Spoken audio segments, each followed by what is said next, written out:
আসসালামু আলাইকুম। এই ভিডিওতে রিলিজিয়াস মাইন্ডসেট ভিডিও সিরিজের মূল বক্তব্য সংক্ষেপে উপস্থাপন করব এবং এ বিষয়ে আমার সদ্য প্রকাশিত রিলিজিয়াস মাইন্ডসেট বিশ্বাসের ঢেকে গেলা বইয়ের কিছু অংশ শেয়ার করব। প্রায় 350 পৃষ্ঠার হার্ড কভার অফসেট বইটি বিশেষ অফারে কিনতে পারবেন ভিডিও ডেসক্রিপশনে দেওয়া লিঙ্কে ক্লিক করে, বা লিঙ্ক চাই লিখে কমেন্ট করতে পারেন। এই ভিডিও সিরিজ বা বইটি আপনার ধর্মীয় ভাবনায় একটা নতুন দুয়ার খুলবে বলে আমার বিশ্বাস। তবে যারা বাইনারি চিন্তা করেন, অর্থাৎ একতরফা চিন্তা করেন, আমার বই বা ভিডিও তাদের জন্য নয়। যারা বৃত্তের বাইরে, পরিচিত দিগন্তের বাইরে ভাবতে সক্ষম, তাদের জন্যই কথা বলা বা লেখা। গণমানুষের জন্য বইটি নয়, তাই তাদের কাছে বইটি পৌঁছাক তা চাইও না। এ কারণেই সীমিত পরিমাণ বই ছাপানোর সিদ্ধান্ত নিয়েছি। আপনি আমাকে প্রথমবার শুনলে সব কিছুর আগে আমার ইউটিউব চ্যানেলটি সাবস্ক্রাইব করুন, ফেসবুকে ফলো করুন। আমি মূলত ডিজিটাল মার্কেটিং এবং পার্সোনাল ব্র্যান্ডিং নিয়েই কথা বলি এবং বলবো। সেটাই আমার মূল পেশা বা রুটি রুজি। ধর্ম নিয়েও কথা বলি পার্সোনাল ডেভেলপমেন্ট কারিকুলাম হিসাবেই। আপনি যেই ধর্মাবলম্বী হন, আপনার মূল ধর্মগ্রন্থই আপনার সাকসেস ম্যানুয়াল। শারীরিক, মানসিক, জাগতিক এবং আত্মিক সাফল্যের মন্ত্র আপনার ধর্মগ্রন্থ। কিন্তু এই কথাগুলো অনেকের কাছে খুব হাস্যকর শোনায়।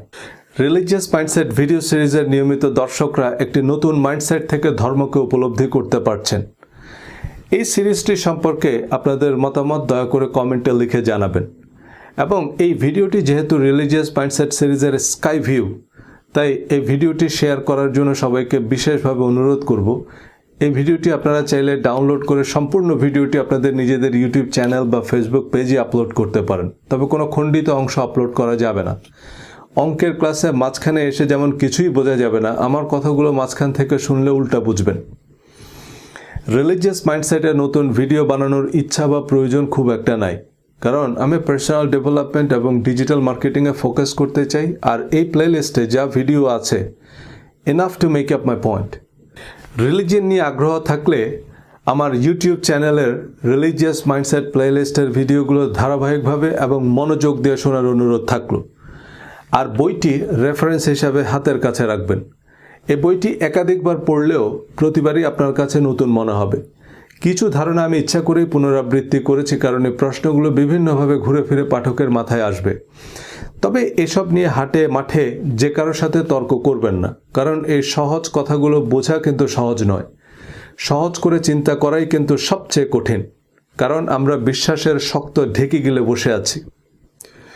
অনুরোধের ঢেকে গেলা এই বাংলা বাগধারার অর্থ কারো অনুরোধে ঢেকে গেলার মতো অসম্ভব কঠিন কাজ করা। এমন অসম্ভব কাজ মানুষ কারো অনুরোধে না করলেও ধর্ম বিশ্বাসে করে। পুণ্যের আশায় একসময় সদ্য বিধবা নারী স্বামীর চিতায় আত্মাহুতি দিত। একই আশায় নিরীহ মানুষ হত্যা করতে কথিত পুণ্যার্থীরা আত্মঘাতী হামলা করে। রিলিজিয়াস মাইন্ডসেট বিশ্বাসের ঢেকে গেলা এই বইটি পরিচিত বৃত্তের বাইরে থেকে ধর্মকে মূল্যায়নের একটা চেষ্টা। ধর্ম নিয়ে এই নিরপেক্ষ নির্মোহ বিশ্লেষণ করা খুবই কঠিন, কারণ আমরা প্রতিটা মানুষ ধর্মকে আমাদের ইস্পাত কঠিন রিলিজিয়াস মাইন্ডসেটের ভিত্তিতেই মূল্যায়ন করতে পছন্দ করি। তাই দিন শেষে ধর্ম নিয়ে যে যার অবস্থানেই অনড়। অথচ ধর্ম নিয়ে আলোচিত বিতর্কের বেশিরভাগ বিষয় আসলে ধর্মের সাথে সম্পর্কিতই নয়। এই বইটি কোনো ধর্মীয় ফতোয়া, পরামর্শ বা সিদ্ধান্ত না হলেও ইসলাম ধর্মের প্রধান করণীয় বর্জনীয় সম্পর্কে মুসলিম, অমুসলিম, সেকুলার, এমনকি নাস্তিক সবার ভাবনায় একটা বৈপ্লবিক পরিবর্তন আনবে। সঠিক দৃষ্টিভঙ্গি, সঠিক মাইন্ডসেট থেকে ধর্মকে মূল্যায়ন করতে সাহায্য করবে। ধর্ম এবং ধর্মের আগাছা চিহ্নিত করতে সহায়ক হবে। নাস্তিকদের অনেকে যেমন ধর্মের প্রয়োজনীয়তা উপলব্ধি করবেন, আমরা ধার্মিকরাও বুঝতে পারবো যে ধর্মের নামে আমরা বেশিরভাগ মুসলমান বিভিন্ন অধর্মের বৃত্তে বন্দী। এ বইয়ে পবিত্র কোরআনের আলোকে আমাদের প্রতিদিনের ধর্মচর্চায় নানান অসঙ্গতি তুলে ধরার চেষ্টা করেছি। হালাল, হারাম, অ্যালকোহল, নামাজ, হাদিস, হিজাব, দাড়ি সম্পর্কে কোরআনের বক্তব্য তুলে ধরেছি, যা অনেককে অবাক করবে। তবে আমার কথা নয়, কোরআন খুলে মিলিয়ে নেবেন। হাসরের মাঠে আমাকেও আপনি খুঁজে পাবেন না, আকাশচুম্বী জনপ্রিয় হুজুরকেও খুঁজে পাবেন না। আপনার পরীক্ষা আপনাকেই দিতে হবে। আমার ভিডিও বা বইয়ে আমি নানামুখী উদাহরণ দিয়েছি বোঝানোর সুবিধার্থে, কিন্তু কোনো দল, মত, তরিকার প্রতি আমার কোনো অনুরাগ বা বিরাগ নেই। অমুসলিম, এমনকি নাস্তিকদের নিয়েও আমার কোনো আপত্তি নাই, কোনো অভিযোগ অনুযোগ নাই। তাই আপনি হাদিস, ফেকা, পীর, ফকির, ওঝা, টিয়া পাখি যাই বিশ্বাস করেন, আপনার প্রতি আমার পূর্ণ সম্মান আছে। কাউকে কষ্ট দেওয়া আমার উদ্দেশ্য নয়, তবে কেউ আহত হলে তা নিতান্তই ক্রসফায়ার বলে বিবেচিত হবে। কোরআনে আল্লাহ যতবার বেহেশতের প্রতিশ্রুতি দিয়েছেন, ততবারই বিশ্বাস ও সৎকর্মের পূর্বশর্ত দিয়েছেন। এই বিশ্বাস ও সৎকর্মের বিস্তারিত তালিকাও কোরআনে বলে দিয়েছেন। কিন্তু আমাদের পরিচিত ইসলামের সাথে সে তালিকার সম্পর্ক খুব একটা নাই বললেই চলে। কোরআনের বিশ্বাস ও সৎকর্মের তালিকা যদি আমাদের প্রতিদিনের ধর্মচর্চার ভিত্তি হতো, তবে ইসলাম ধর্মের কোনো প্রচারণার প্রয়োজন পড়তো না, বিতর্কের তো প্রশ্নই উঠত না। কোরআনের মূলনীতি বিশ্বাস ও সৎকর্মের সাথে সম্পর্কহীন, সমাজ সংসারে গুরুত্বহীন কিছু রীতিরেওয়াজ আমরা ধর্ম হিসাবে পালন করি। বিভিন্ন ব্যক্তি বা গোষ্ঠীর কথিত ধর্মীয় মতবাদ প্রতিষ্ঠায় চরম পন্থা অনুসরণ করে ধর্মকে গেলার অযোগ্য ঢেকি বানিয়েছি। কোরআনের শাশ্বত সৌন্দর্য, সরল পথ ভুলে মুসলমানরা আজ দলে দলে বিভক্ত। অথচ এই কোরআন আরবের ক্ষুদ্র ক্ষুদ্র গোত্রগুলোকে একত্রিত করে সারা পৃথিবীর অনুকরণীয় আদর্শ এবং অজেয় পরাশক্তি বানিয়েছে। আমি আমার ভিডিও সিরিজ ও বইয়ে বিভিন্ন উদাহরণ দিয়ে কোরআনের সাথে আমাদের পরিচিত ইসলাম এবং নিত্যদিনের ধর্মচর্চার বৈপরীত্য বোঝানোর চেষ্টা করেছি। উদ্দেশ্য কোরআন বুঝে পড়তে উদ্বুদ্ধ করা। আমার সব আলোচনার উদ্দেশ্য সঠিক রাস্তা নির্বাচনে সাহায্য করা। 1000 মাইলের সফর শুরুর আগে নিশ্চিত হতে হবে যে আপনি ঠিক রাস্তা ধরেছেন। উল্টা পথে যত দূর যাবেন রাস্তা কিন্তু কমবে না, রাস্তা বাড়বে। আমি জনে জনে ফতোয়াও দেই না, তেলমাখা কুস্তিগিরদের সাথে বিতর্কও করি না। তবে কোনো বিজ্ঞ আলেম, শ্রদ্ধেয় মুহাদ্দিসের সাথে আলোচনার সুযোগ নেই, যিনি উপযুক্ত রেফারেন্স ও গ্রহণযোগ্য যুক্তির সমন্বয়ে সত্য বুঝতে সাহায্য করবেন। হাদিসের নামে জাল জালিয়াতির তথ্য প্রমাণ আমাকে বড় বড় আল্লামা শাইখুল হাদিসরাই দিচ্ছেন। ওনারা বলতে পারেন না আহলে আবু জেহেলদের ভয়ে, তাই আমাকে বলতে অনুরোধ করেছেন। তবে আমার বা কারো কথায় বিভ্রান্ত হওয়ার দরকার নেই। আপনার কাছে জিপিএস থাকলে আপনার জনে জনে রাস্তা জিজ্ঞেস করার দরকার কি? আমি শুধু বলছি কোন জিপিএস 100% অ্যাকুরেট। অনেকেই অবশ্য বলা শুরু করেছেন যে শুধু কোরআন অনুসরণ করলে ইসলাম ধর্মের আর কিছুই থাকে না। হ্যাঁ, একথা সত্য যে আমাদের পরিচিত ইসলামের সাথে কোরআনের উল্লেখযোগ্য সম্পর্ক নাই। এই ইসলাম যে কোরআনের ইসলাম নয়, হজরত মুহাম্মদ সাল্লাল্লাহু আলাইহি সাল্লামের ইসলাম নয়, সোনালী যুগের ইসলাম নয়, তা এই বই থেকে পরিষ্কার বুঝতে পারবেন ইনশাল্লাহ। বুঝতে পারবেন চলে সব উল্টো পথে, উল্টো রথে, উল্টো বেশে।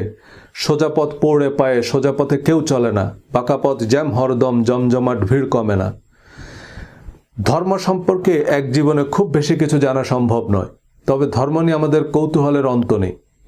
ধর্মীয় কারণ ছাড়াও রাজনীতি, অর্থনীতি, জীবন জীবিকার প্রতিটি পরতে পরতে মিশে আছে ধর্ম।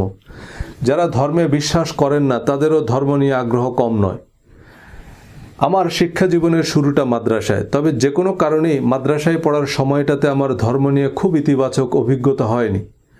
ধর্মকে মনে হয়েছে জীবনের সাথে সম্পর্কহীন, প্রজন্ম থেকে প্রজন্মে চলমান কিছু মুখস্থ রীতিরেওয়াজ। আশেপাশের মানুষদের মধ্যে দেখেছি ধর্মের কথার সাথে তাদের কাজের খুব একটা মিল নাই। পরবর্তীতে আমি ঢাকা বিশ্ববিদ্যালয়ে আন্তর্জাতিক সম্পর্ক বিভাগে পড়তে গিয়ে প্রতিটা মুহূর্তেই মনে হয়েছে জাতীয় এবং আন্তর্জাতিক রাজনীতির অন্যতম প্রধান উপকরণ ধর্ম। একবিংশ শতাব্দীর এই বিজ্ঞান ও প্রযুক্তির জয়যাত্রায় এই উত্তরাধুনিক বিশ্ব ব্যবস্থায় ধর্মের আধিপত্য বেশ স্পষ্ট।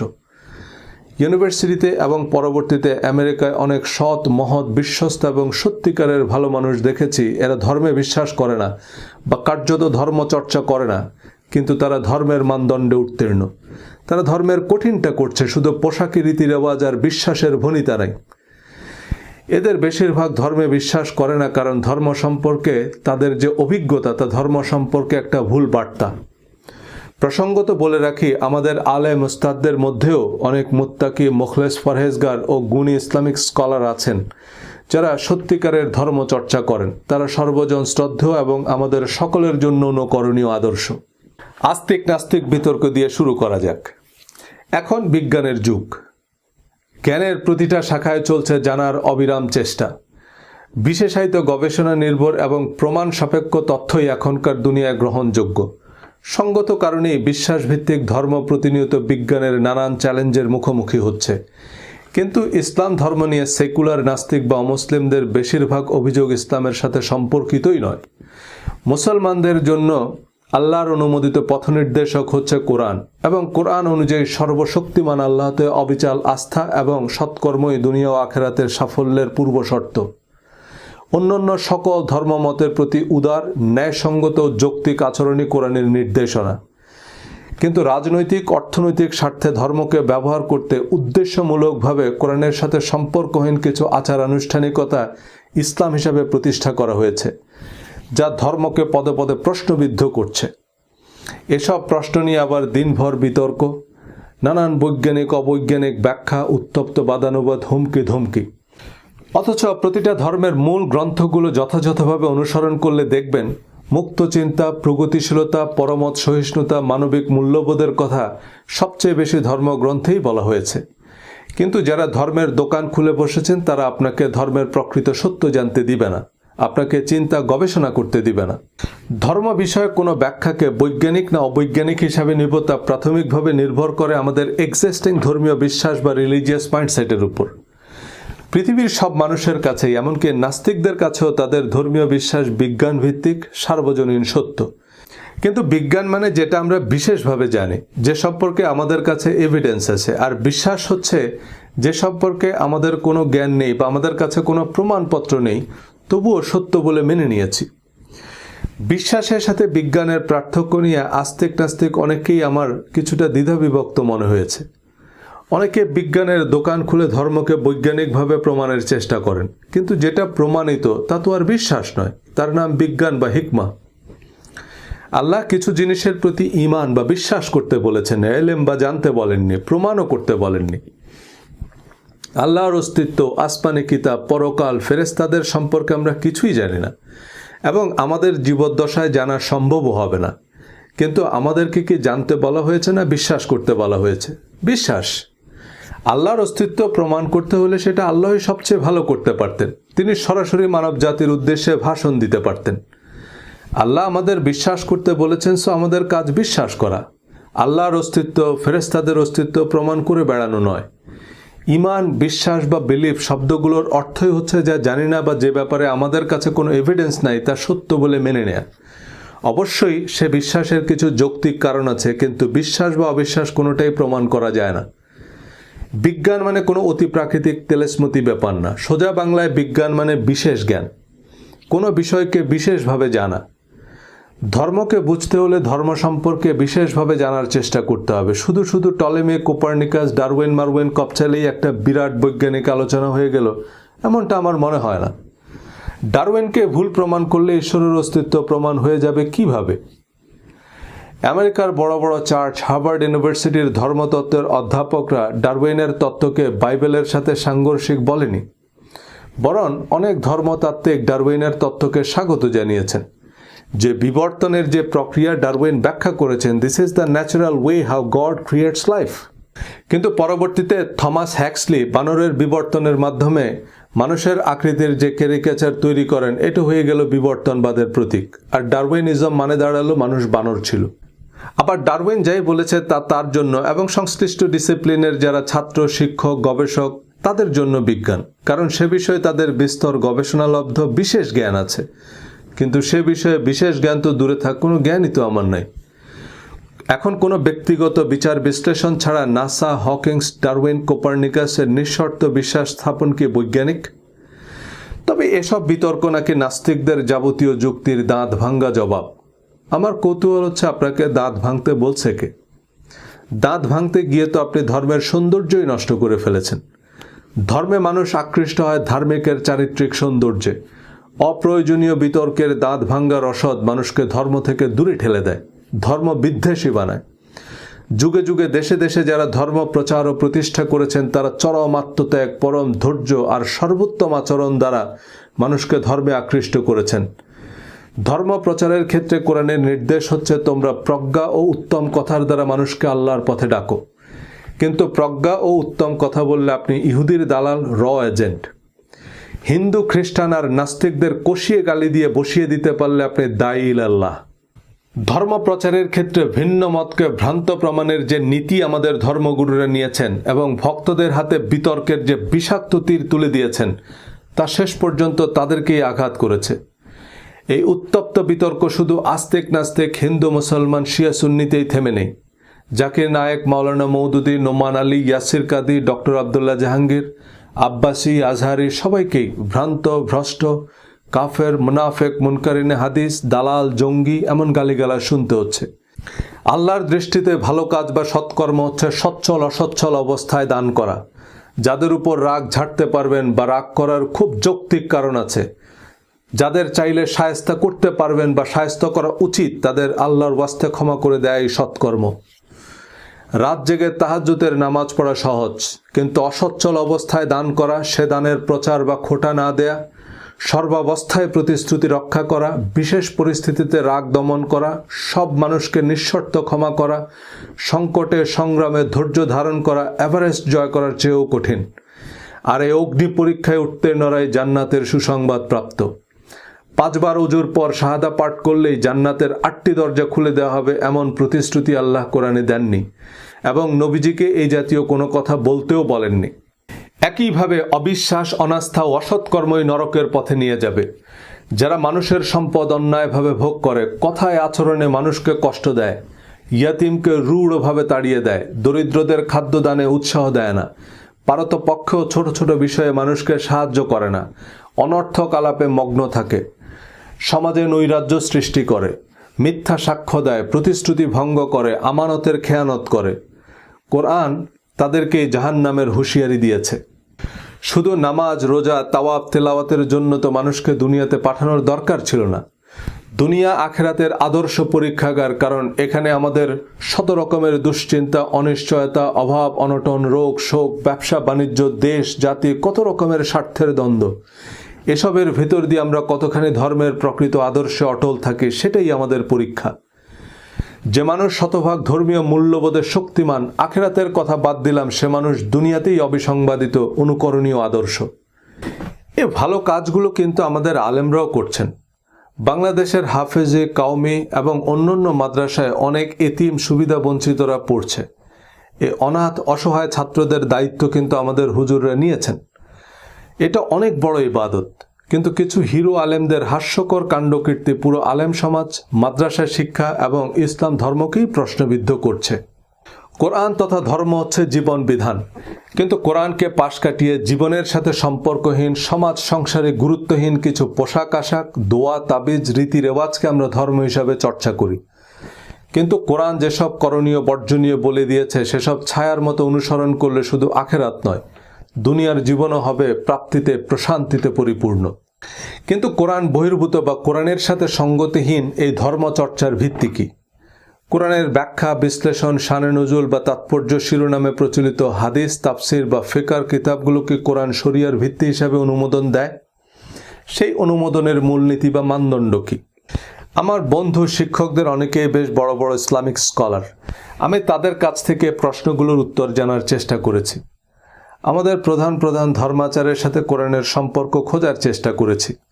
ইসলামে পোশাক, নামাজ, জাকাত, অ্যালকোহল, সুদ, হালাল হারাম, বিবাহ বহির্ভূত সেক্স, জিহাদ, ইসলাম ধর্মের অতি পরিচিত বিষয়াদি নিয়ে প্রশ্নবোধক আলোচনা করেছি ইউটিউবে। সেসব ভিডিওতে প্রাপ্ত রেফারেন্স বা মতামতের ভিত্তিতে সম্পূরক ভিডিও বানিয়েছি। কোনো পূর্ব নির্ধারিত সিদ্ধান্তকে প্রমাণের চেয়ে ধর্ম সম্পর্কে জানাকে প্রধান উদ্দেশ্য করে গবেষণা চালিয়েছি। এসব বিষয়ে কোরআনের মূলনীতি বোঝার চেষ্টা করেছি। সে গবেষণার ভিত্তিতে কোরআনের আলোকে ইসলাম ধর্মের প্রকৃত সৌন্দর্য সামনে আনার চেষ্টা করেছি এ বইয়ে, যা একই সাথে মুসলমানদের মধ্যে নিজেদের ধর্ম নিয়ে গর্বের অনুভূতি তৈরি করবে, কোরআন পড়ার বোঝার আগ্রহ তৈরি করবে, আবার নাস্তিক অমুসলিমদের মধ্যেও কোরআন ও ইসলাম সম্পর্কে ইতিবাচক ধারণা তৈরি করবে। বিশেষজ্ঞ কয়েকজন ইসলামিক স্কলার, মুফতি, শাইখুল হাদিস, অধ্যাপক ও কোরআন গবেষক বইটি বিশেষ গুরুত্বের সাথে রিভিউ করেছেন, গুরুত্বপূর্ণ মতামত দিয়েছেন। সেসব মতামতের ভিত্তিতে সংযোজন, বিয়োজন, সংশোধনের জটিল প্রক্রিয়ার ভিতর দিয়ে বইটি প্রকাশের জন্য প্রস্তুত করা হয়েছে। ইউটিউবের আলোচনায় কিছু তথ্যগত বা বিশ্লেষণগত ভুল বোঝাবুঝি নিয়ে, সাবস্ক্রাইবারদের প্রতিক্রিয়া বিবেচনায় নিয়ে বক্তব্যকে পক্ষপাত মুক্ত করার চেষ্টা করেছি।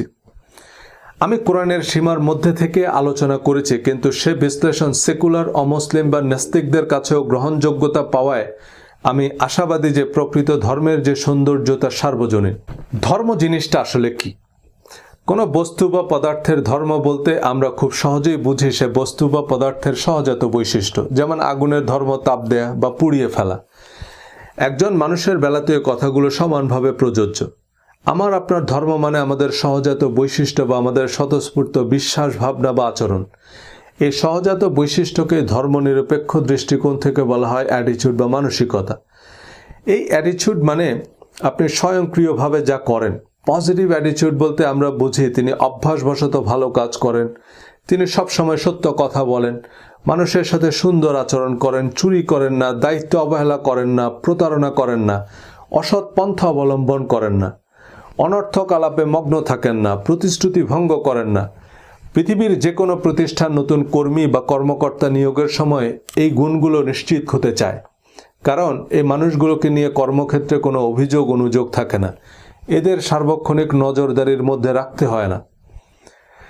আর নেগেটিভ অ্যাটিটিউড মানে এরা অকারণে মিথ্যা কথা বলে, খারাপ ভাষায় তর্ক করে, অনর্থক কথায় বা কাজে মগ্ন থাকে, সুযোগ পেলেই চুরি করে, আমানতের খেয়ানত করে, প্রতিশ্রুতি ভঙ্গ করে, দায়িত্বে অবহেলা করে, প্রতিবেশী বা সহকর্মীকে সাহায্য করে না। এমন মানুষদের পর্বত প্রমাণ যোগ্যতা থাকলেও কোনো প্রতিষ্ঠান এদের কর্মী বা কর্মকর্তা হিসাবে নিতে চায় না। মানুষ এদের সম্মান করে না, বন্ধু হিসাবে গ্রহণ করে না, নেতা হিসাবে মেনে নিতে চায় না, এদের জীবনসঙ্গী হতে চায় না, কারণ এদের নিয়ে জীবনে কর্মক্ষেত্রে বহুমাত্রিক সমস্যার সৃষ্টি হয়, সার্বক্ষণিক নজরদারির মধ্যে রাখতে হয়, বিচার, সালিশ, অভিযোগ অনুযোগের অন্ত থাকে না। সুতরাং চাকরি, ব্যবসা, সমাজ, সংসার, জীবনের সর্বক্ষেত্রেই সাফল্যের ভিত্তি হচ্ছে ইতিবাচক মানসিকতা ও দৃষ্টিভঙ্গি। আমাদের ধর্ম হচ্ছে আমাদের অ্যাটিটিউড বা আমাদের স্বতঃস্ফূর্ত আচরণের বহিঃপ্রকাশ। আমি যখন বলবো আমার ধর্ম হচ্ছে ইসলাম, তো আমার আচার আচরণ, বিশ্বাস, ভাবনায় স্বতঃস্ফূর্তভাবে ইসলামী বিধিনিষেধ ফুটে উঠবে। যার ধর্ম হিন্দু তার সহজাত বৈশিষ্ট্যে বেদ বা গীতার শিক্ষা স্পষ্ট থাকতে হবে। খ্রিস্টান মানে তার চরিত্রে বাইবেলের প্রতিফলন থাকবে। কিন্তু আমরা কতজন আমাদের নিজ নিজ ধর্মের মানদণ্ডে উত্তীর্ণ? বিভিন্ন পোশাকি, রীতি রেওয়াজ, প্রথা, পার্বণ, মুখস্থ কিছু দোয়া, তাবিজ, কিচ্ছা কাহিনীর একটা অর্থহীন প্যাকেজকে আমরা ধর্ম হিসাবে চর্চা করি, যার সাথে প্রকৃত ধর্মের বিশেষ কোনো সম্পর্কই নেই। কিন্তু এই চক্র থেকে বেরিয়ে আসা খুব কঠিন, কারণ আমাদের অবচেতন মন সত্য এবং মিথ্যার পার্থক্য জানে না, উচিত অনুচিতের তফাৎ বোঝে না, যৌক্তিক অযৌক্তিকের তফাৎ জানে না। আপনি আপনার অবচেতন মনকে যা বিশ্বাস করতে বলবেন সে তাই বিশ্বাস করবে। একসময় বিশ্বাস এতটাই শক্তিশালী হবে যে আপনি এর বাইরে ভিন্ন কিছু গ্রহণ করতে পারবেন না। আমরা কি দেখব তা বেশিরভাগ সময় নির্ভর করে কিভাবে দেখব, কোন দৃষ্টিকোণ থেকে দেখব তার উপর। একজনের দৃষ্টিতে যেটা ইবাদত, আরেকজনের দৃষ্টিতে সেটা শিরক বা বেদাত। একজনের জন্য যেটা জিহাদ, আরেকজনের সংজ্ঞায় সেটা সন্ত্রাস। একজনের চোখে যেটা ফ্যাশন, আরেকজনের বিবেচনায় সেটা অশ্লীল। নিউ ইয়র্কে যখন মধ্যরাত, ঢাকায় তখন ভর দুপুর। তাই এখন দিন না রাত তা নির্ভর করে আপনি এই মুহূর্তে কোথায় আছেন তার উপর। আমরা ধর্ম বা ধর্মমতকে মূল্যায়ন করি আমাদের শিয়া, সুন্নি, টুয়েলভার্স, ইসমাইলি, হানাফি, সালাফি, আহলে হাদিস, আহলে কোরআন, দেওবন্দি, দেওয়ানবাগি, আহমদিয়া, মাঝভান্ডারি, এসব ইস্পাত কঠিন রিলিজিয়াস মাইন্ডসেট থেকে। আমার মাইন্ডসেট বা তরিকার সাথে না মিললে সেটা ফেতনা, দজ্জাল, চক্রান্ত, মুতাজিলা, খাড়াজিলা, গর্জিলা, ফেরকা, আসাদ, মোসাদ, ভণ্ড ইত্যাদি দত্তদানব। ধর্ম নিয়ে কথা বলা শুরুর পর আমি অসংখ্য তরিকা বা ফেরকার দালাল উপাধি পেয়েছি। আমি নিজেও কনফিউজড হয়ে যাচ্ছি যে আমি আসলে কার দালাল। আলহামদুলিল্লাহ, এটুকু অন্তত বুঝতে পারছেন যে মুসলমানদের মধ্যে ভ্রান্ত মতবাদ থাকতে পারে, তাদের নিয়ে চক্রান্ত হতে পারে। সে দালাল আমি যেমন হতে পারি, আপনার হুজুরও হতে পারে। তাই বলছে কি, একটু কানে হাত দিয়ে দেখুন কানটা জায়গা মতো আছে কিনা। কান জায়গা মতো থাকলে চিল, শকুন, ঈগল কিছু নিয়েই টেনশন নেই। আমি তর্ক করতে পারি না, কারোর সাথে তর্ক করিও না, কিন্তু সুখবর হচ্ছে আপনার ঘরে লাই ডিটেক্টর আছে। আপনি সত্য মিথ্যার পার্থক্য করতে পারবেন। সে সত্য মিথ্যার পার্থক্যকারী হচ্ছে কোরআন। কোরআন যেসব ফাইল প্রোগ্রাম চিনে না সেসব আপনার সিস্টেমে ইনস্টল করতে থাকলে একসময় আপনার সিস্টেম হ্যাং করবে। সূরা বাকারা 185। কোরআন নাজিল করা হয়েছে মানুষের জন্য পথনির্দেশক, সুস্পষ্ট প্রমাণ ও সত্য মিথ্যার পার্থক্যকারী রূপে। এই আয়াতে আল্লাহ আরও বলেছেন, আল্লাহ তোমাদের জন্য সহজ চান এবং কঠিন চান না। অর্থাৎ কোরআনের মূলনীতি হচ্ছে যেটা মানুষের জন্য সহজ, কল্যাণকর। কোরআনের বাইরে আর যত ধর্মীয় বর্ণনা বা বিবরণ আছে তার সত্যতার মানদণ্ড হচ্ছে কোরআন। দেওবন্দ, মদিনা, আল আজহার, তেহরান ইউনিভার্সিটিতে সারা জীবন গবেষণা করেও কোরআন বহির্ভূত হাদিস বা ঐতিহাসিক তথ্যের সত্যতা নিশ্চিত হওয়া সম্ভব নয়। হাজার বছরের গবেষণার পরও এ পণ্ডিতরা ঐক্যমতে পৌঁছাতে পারেনি। কোনো নির্দিষ্ট হাদিস বা ঐতিহাসিক তথ্যের পক্ষে যত যুক্তি দেয়া হোক না কেন তা বিশ্বাস, যা সবাই নিজেদের মাযহাবের অনুমোদন অনুযায়ী বিশ্বাস করে। ইসলামের যে ইতিহাস আতাউর রহমান মিয়াজির মতো সুন্নি ইতিহাসবিদরা জানেন, তেহরান ইউনিভার্সিটির হাদিসের অধ্যাপকরা তা বিকৃত মিথ্যা ইতিহাস বলেই বিশ্বাস করেন। কোরআন সকল সন্দেহের ঊর্ধ্বে এবং মুত্তাকিদের জন্য জিপিএস বা পথ প্রদর্শক। কোরআনে আল্লাহ বহুবার বলেছেন, আমি তো কোরআনকে সহজ করে দিয়েছি উপদেশ গ্রহণের জন্য। আল্লাহ নবীকে বলেছেন, আমি তোমার উপর এই কিতাব নাজিল করেছি সকল বিষয়ের সুস্পষ্ট বিবরণ এবং মুসলমানদের জন্য গাইডেন্স, ক্ষমা ও সুসংবাদ হিসাবে। অনেকেই কোরআনের অনেক রূপক, উপমা, রহস্যময় আয়াতকে পুঁজি করে প্রশ্ন করেন যে কোরআন থেকে এসব আয়াতের অর্থ বোঝা সম্ভব নয়। খুবই যৌক্তিক, কিন্তু তা আমাদের বোঝার প্রয়োজনও নেই। আল্লাহ পবিত্র কোরআনে বলেছেন, তিনি তোমার উপর কিতাব নাজিল করেছেন, তার মধ্যে রয়েছে মুহকাম আয়াতসমূহ, যেগুলো কিতাবের মূল, আর অন্যগুলো মুতাশাবিহ। ফলে যাদের অন্তরে রয়েছে সত্য বিমুখ প্রবণতা, তারা ফিতনার উদ্দেশ্যে এবং ভুল ব্যাখ্যার অনুসন্ধানে মুতাশাবিহ আয়াতগুলোর পিছনে লেগে থাকে, অথচ আল্লাহ ছাড়া কেউ এর ব্যাখ্যা জানে না। অর্থাৎ কোরআনের মুহকাম, হুকুম, আহকাম বা বিধিবিধান সংক্রান্ত আয়াতগুলো সহজ এবং স্পষ্ট। সূরা বাকারার 185 এবং 187 এ দুটি আয়াত যে কোনো অমুসলিমকে দিলেও সে রোজার বিস্তারিত বিধিবিধান বলে দিতে পারবে। সূরা বাকারা 187 নং আয়াতের শেষে আল্লাহ তাই বলছেন, এভাবেই আল্লাহ তার আয়াতসমূহ মানুষের জন্য স্পষ্ট করেন যাতে তারা সৎকর্মশীল হতে পারে। কোরআনের বিধিবিধান আপনি পরিষ্কার বুঝবেন, কিন্তু আপনি যে বুঝেন নাই বা বিষয়টা যে এত সহজ নয়, এ হাইকোর্ট দেখাতে বাদশাহ আলমগীরের ফতোয়াপিডিয়া লাগবে, যাতে শত শত ফিকহ কিতাবের পরস্পর বিরোধী রায় আছে।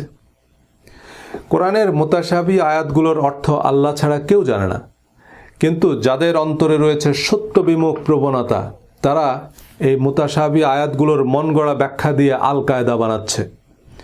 ধর্মের নিত্য নতুন দোকান খোলে, অমুক আয়াতের অর্থ নবী নূরের তৈরি, সুতরাং এটা বিশ্বাস না করলে সে কাফের।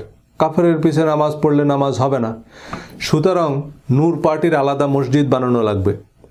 অথচ নবী নূরের তৈরি না মাটির তৈরি আল্লাহই ভালো জানেন। আমাদের আদার ব্যাপারে জাহাজের খবর নেওয়ার দরকার কি?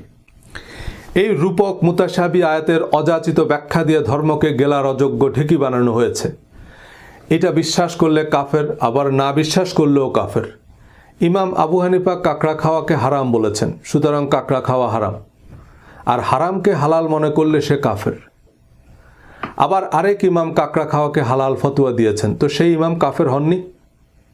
শেষ পর্যন্ত আমাদের সামনে অপশন হচ্ছে, আমরা কি মাদানী হুজুরকে মানব না আজহারি হুজুরকে মানব। কোরআনে আল্লাহ বলেছেন, হে মানুষেরা, তোমরা সকলে তোমাদের নিকট তোমাদের প্রভুর কাছ থেকে যা নাজিল হয়েছে তার অনুসরণ করো এবং তাকে ছাড়া অন্য কিছু অনুসরণ করো না। মৃত্যুদণ্ডের বিধানসহ ইসলামী শরিয়ার অসংখ্য দণ্ডবিধি আছে যার ভিত্তি কোরআন নয়। রাসূলের অনুসরণের মোড়কে দিন শেষে বাদশাহ আলমগীরের দ্বীন-ই আলমগীরি অনুসরণ করছি।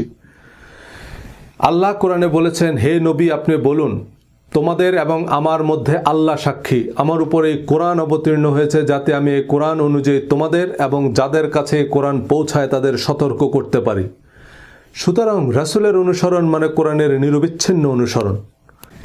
ইসলাম ধর্ম বলতে আমরা বেশিরভাগ মানুষ যা বুঝি, ফরজ, ওয়াজিব, সুন্নত, মুস্তাহাব, মাকরুহ, হারাম, এক কথায় যাবতীয় প্রচলিত ও পরিচিত ধর্মীয় রীতিরেওয়াজের বেশিরভাগেরই অন্যতম প্রধান ভিত্তি হচ্ছে কথিত হাদিস এবং ফিকহ। নবীজির হাদিসের বরাত দিয়ে সব ফরজ হারাম প্রবর্তন করা হলেও কোরআনে আল্লাহ বলেছেন, হে নবী, আপনি বলুন, তোমাদের প্রতি যা অবতীর্ণ হয়েছে তাতে তোমরা কোনো কিছুকে হালাল এবং কোনো কিছুকে হারাম বলার কোনো সুযোগ আছে? বলুন, আল্লাহ তোমাদের সে অনুমতি দিয়েছে না তোমরা আল্লাহর নামে কিছু বানিয়েছ? সূরা তাহরিমের শুরুতে আল্লাহ নবীকে বলছেন, হে নবী, আল্লাহ তোমার জন্য যা হালাল করেছেন তুমি কেন তা তোমার জন্য হারাম করছো? হালালকে হারাম বলার অনুমতি আল্লাহ নবীকে না দিলেও ফুকাহায়ে কেরামকে দিয়েছেন। কোরআন সম্পূর্ণ, পরিপূর্ণ এবং অনুমোদিত জীবন বিধান। কোরআন তার নিরবিচ্ছিন্ন অনুসারীদের এক যুগেরও কম সময়ে ধুলামলিন বেদুইন থেকে সারা পৃথিবীর অবিসংবাদিত অধিপতি বানিয়ে প্রমাণ করেছে কোরআন সকল সন্দেহের ঊর্ধ্বে সাফল্যের চিরন্তন পথ প্রদর্শক। কোরআনের সহায়ক বা শরিয়ার উৎস হিসেবে বিবেচিত হাদিস ও ফিকহ স্বরূপ সম্পর্কে আমার ইউটিউব চ্যানেলে বিশদ আলোচনা করেছি, যা অনেককে বিস্মিত করেছে, আবার অনেককে বিরক্ত করেছে। হাদিস বলতে বোঝাচ্ছি বুখারী, মুসলিম, তিরমিজি, আবু দাউদ, নাসাই, ইবনে মাজাহ এসব হাদিস গ্রন্থে বর্ণিত হাদিস। আর ফিকহ মানে ইমাম আবু হানিফা, শাফি, মালিক, আহমদ ইবনে হাম্বলের ফাতোয়া বা মত। কিন্তু এসব হাদিস বা ফিকহ সিদ্ধান্ত পালনের বাধ্যবাধকতা কতটুকু? এসব হাদিস এবং ফিকহ গ্রন্থের স্বীকৃতি বা অনুমোদনের ভিত্তি কি তা বিশ্লেষণ করেছি।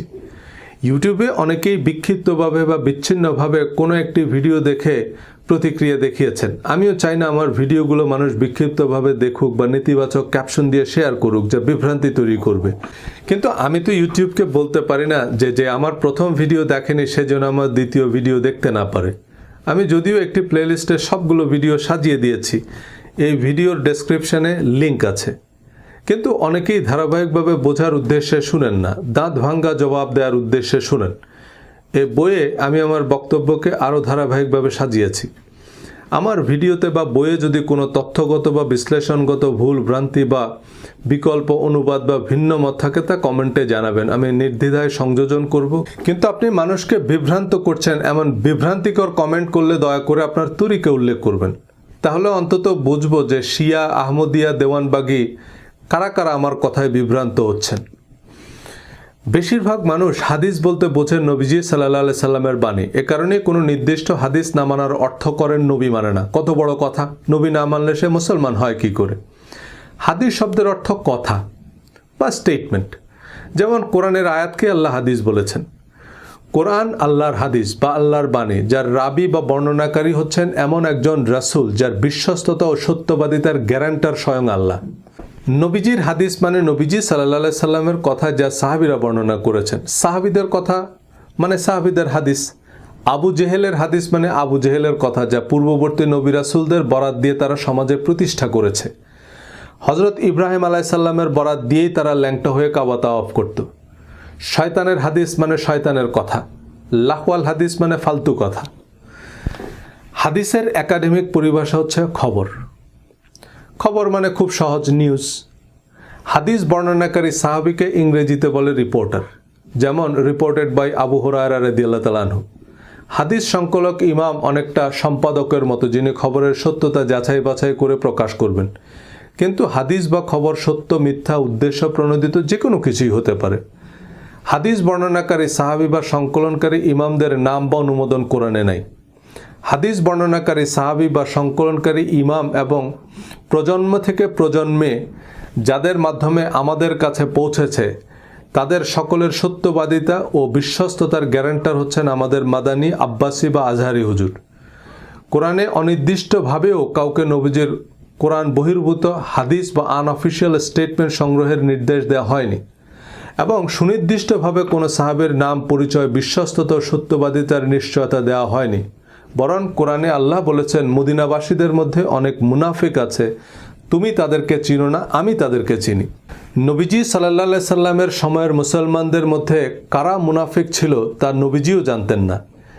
কিন্তু আমাদের আজহারি বা আব্বাসী হুজুররা এতটাই নিশ্চিত যে তাদের বর্ণনাকে নবীজির কথা হিসেবে বিশ্বাস না করলে সে কাফের। এই গ্যারান্টি অনেকটা বিল গেটসের $20 বিলিয়ন ঋণ আবেদনে আমার আপনার গ্যারান্টার হওয়ার মতো, যে বিল গেটস দেউলিয়া হয়ে গেলে টাকা আমি দেব। আমি কোত্থেকে দেব জানি না। বিল গেটস দেউলিয়া হয়ে গেলে এই গ্যারান্টারকে খুঁজে পাবেন? কোরআনের সহায়ক হাদিস আমাদের দরকার। হাদিস, ইতিহাস, সিরাত, সাহিত্য ছাড়া কোরআনের কনটেক্সট বোঝা কঠিন। যেমন পত্রিকা বা টিভি নিউজ আদালতকে কোনো ঘটনার পরিপ্রেক্ষিত বুঝতে সাহায্য করে, কিন্তু পত্রিকা রিপোর্ট আদালতে এভিডেন্স হিসাবে গ্রহণযোগ্য নয়। আদালত উপযুক্ত সাক্ষ্য প্রমাণ ছাড়া কোনো পত্রিকার খবরের উপর ভিত্তি করে রায় দেয় না, কারণ খবর উদ্দেশ্য প্রণোদিত হলে তা কনটেক্সট উল্টে দিতে পারে। হাদিসের প্রয়োজনীয়তার সপক্ষে অনেক জোরালো যুক্তি আছে, সেসব যুক্তি আমি বিশেষ গুরুত্বের সাথেই আলোচনা করেছি, কিন্তু বেশিরভাগ বাইনারি প্রশ্নের উত্তর আমার জানা নেই। যেমন কোরআনে তো ভাতের কথা নাই, তাহলে ভাত খান কেন? কোন চাইলের ভাত খাবেন এটা হাদিস ছাড়া কিভাবে জানবো? আমাদের দেশে অনেক বিদেশি কোম্পানি ব্যবসা করে, সব বিদেশি কোম্পানিকে তাড়িয়ে দেওয়া অবাস্তব এবং খুব যৌক্তিক কারণেই এমন হাজারো প্রশ্ন করা যাবে যে বিদেশি তেল ছাড়া গাড়ি চালাবেন কেমনে, এবং খুব যুক্তিসঙ্গত কারণেই ইস্ট ইন্ডিয়া কোম্পানিকে আমাদের দেশে ব্যবসা করতে দেওয়া হয়, কিন্তু তাদের কার্যক্রম ব্যবসার মধ্যে সীমাবদ্ধ থাকেনি। ব্যবসার নামে আসা এই ইংরেজ ভদ্রলোকরা শেষ পর্যন্ত আমাদের সর্বস্ব লুট করে নিয়ে যায়। বহু আন্দোলন সংগ্রাম রক্তের বিনিময়ে অবশেষে মুক্তি মিলেছে। লোকমুখে শোনা কোরআন বিরুদ্ধ উদ্দেশ্য প্রণোদিত জালিয়াত চক্রের হাদিস ইস্ট ইন্ডিয়া কোম্পানির মতো ইসলাম ধর্মের ঘাড়ে চেপে বসেছে। বিশ্ব আশেকে রাসূলের নামে আরামবাগে প্রতি বছর বিশ্ব আশেকে আবু জেহেল সম্মেলন অনুষ্ঠিত হয়। নবীজির নামে প্রচলিত হাদিসের বেশিরভাগ নবীজির কথা নয়।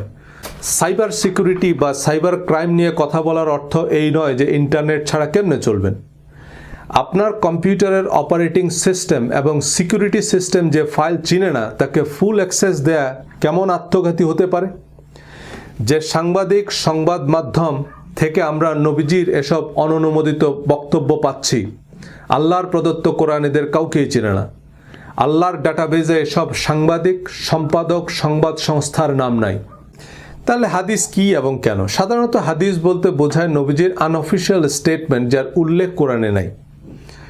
যদিও প্রচলিত হাদিস গ্রন্থে সাহাবি তাবি এবং তাবে তাবিদের স্টেটমেন্টও আছে যা শরিয়ার উৎস হিসেবে বিবেচিত হয়। কারণ কি? কোরআনে আল্লাহ বলেছেন, তোমরা আল্লাহ তার রাসূলের আনুগত্য করো, তোমাদের জন্য রাসূলের জীবনেই আছে উত্তম আদর্শ। একই কথা আল্লাহ ইব্রাহিম আলাইহিস সালাম সম্পর্কেও বলেছেন যে ইব্রাহিম ও তার সাথীদের মধ্যে তোমাদের জন্য রয়েছে উত্তম আদর্শ। তোমাদের জাতির পিতা ইব্রাহিম, তিনিই তোমাদের নাম রেখেছেন মুসলমান। নবীজি ও ইব্রাহিম আলাইহিস সালাম সহ সকল নবীদের সিরাত ও সুন্নত অনুসরণ ইমানের অংশ। হযরত আদম আলাইহিস সালাম থেকে শুরু করে সকল নবীগণের কথা কাজ অনুমোদনের নিঃশর্ত অনুসরণ বাধ্যতামূলক, কিন্তু নবীদের কথা কাজ অনুমোদনের নির্ভুল বিবরণ কেবলমাত্র কোরআনেই আছে। আল্লাহ নবীদের নাম ঠিকানা পরিচয়পত্র সহ কোরআনে উল্লেখ করেছেন। সূরা ইব্রাহিম, সূরা মুহাম্মদ, সূরা নূহ, সূরা ইউসুফ, সূরা আম্বিয়া, সূরা আহজাব, কোরআন জুড়ে আল্লাহ নবীদের হাদিস ও সুন্নতি বর্ণনা করেছেন। হযরত মূসা আলাইহিস সালাম, ঈসা আলাইহিস সালাম, ইব্রাহিম আলাইহিস সালাম কি বলে সালাম দিয়েছেন, আদম আলাইহিস সালাম, জাকারিয়া আলাইহিস সালাম এবং অন্যান্য নবীগণ আল্লাহর কাছে কি দোয়া করেছেন আল্লাহ কোরআনে উল্লেখ করেছেন। আল্লাহর নবীদের মকবুল দোয়া আল্লাহ কোরআনে বলে দিয়েছেন। যারা কোরআনে নবীদের সুন্নত খুঁজে পাননি তারা চশমা চোখে দিয়ে চশমা খুঁজে বেড়াচ্ছেন। আল্লাহ তার রাসূলের আনুগত্য করো এ কথার অর্থ আবু হুরায়রা বা ইমাম বুখারীর স্টেটমেন্টকে নবীজির কথা বলে মেনে নেয়াকে বোঝায় না। আল্লাহর দূত হিসেবে নবীজিকে আল্লাহ ডিপ্লোম্যাটিক পাসপোর্ট দিয়েছেন।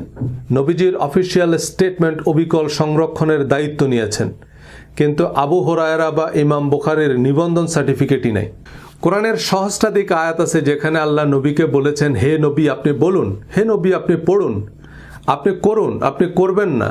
শুধু কল বা হে নবী আপনি বলুন এই শব্দটা কোরআনে 332টা আয়াতের শুরুতে আছে। পুরা কোরআনের কেন্দ্রীয় চরিত্রই তো নবীজি, কোরআনই তো নবীজির বায়োগ্রাফি।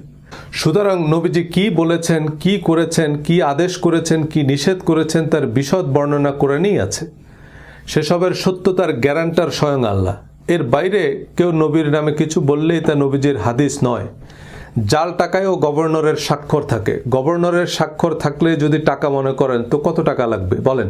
নবীজি ছাড়াও সাহাবী, তাবি এবং তাবে তাবেইন অর্থাৎ ইসলামের প্রথম 3 প্রজন্মের মুসলমানদের কথা কাজ অনুমোদন ও প্রচলিত ধর্মচর্চায় শরীয়তের ভিত্তি বা কোরআনের মতোই অবশ্য পালনীয় বিধান বা ফরজ ওয়াজিব হিসাবে অন্তর্ভুক্ত করা হয়েছে। কোরআনের বিপরীতে ফুকাহায়ে কেরাম হালাল হারাম থেকে শুরু করে মৃত্যুদণ্ডের বিধানও দিতে পারেন। এর বাইরেও পীর মুরব্বীদের দল মত দরগা মাজার তো আছেই। এসবের ভিত্তি কি? কোরআনে আল্লাহ বলেছেন সাহাবীদের উপর আল্লাহ সন্তুষ্ট, কিন্তু নবীদের মতো নির্দিষ্ট সাহাবীদের নাম পরিচয় কোরআনে নাই। সুতরাং কোন কোন সাহাবের উপর আল্লাহ সন্তুষ্ট তা আমরা জানি না। এর বিপরীতে কোরআনের বর্ণনা অনুযায়ী মদিনাবাসীদের মধ্যে মুনাফিকও ছিল, যাদেরকে নবীজিও চিনতেন না। সুতরাং আমরা নির্দিষ্ট করে কোনো সাহাবীকে নিঃশর্ত বিশ্বাসের শর্ত আরোপ করতে পারি না। সকল নবীগণকে নিঃশর্ত বিশ্বাস করা ইমানের অপরিহার্য অংশ হওয়ার পরও আইডি কার্ড ছাড়া কাউকে নবী বলা যাচ্ছে না। কিন্তু সাহাবীদের উপর আল্লাহ সন্তুষ্ট এই আয়াতের উপর লক্ষ লক্ষ সাহাবী, তাবেঈন শরীয়তের উৎস বনে গেলেন। কোনো আইডি কার্ড ছাড়াই শুধু সাহাবী তাবেঈ বলে দিলেই হলো। বাঙ্গি যদি কারো প্রিয় ফল হয়, তিনি চেষ্টা করলে মাটিও খেতে পারবেন। একবার এমন ঢেকি গিললেই তাকে দিয়ে দরগা, মাজার, দেওয়ানবাগি, দিনে ইলাহি, দিনে আলমগিরি, আল কায়দা সবই গেলানো সম্ভব। কিন্তু দুনিয়ার ৯৯% মানুষ তো হাদিস ভিত্তিক ধর্মই মানে। ৯৯% মানুষ সত্যতার মানদণ্ড নয়। সত্যতার মানদণ্ড হচ্ছে কোরআন। কোরআন বলছে, আর যদি তুমি দুনিয়ার অধিকাংশ লোকের কথা মতো চলো, তাহলে তারা তোমাকে আল্লাহর পথ থেকে বিচ্যুত করে দিবে।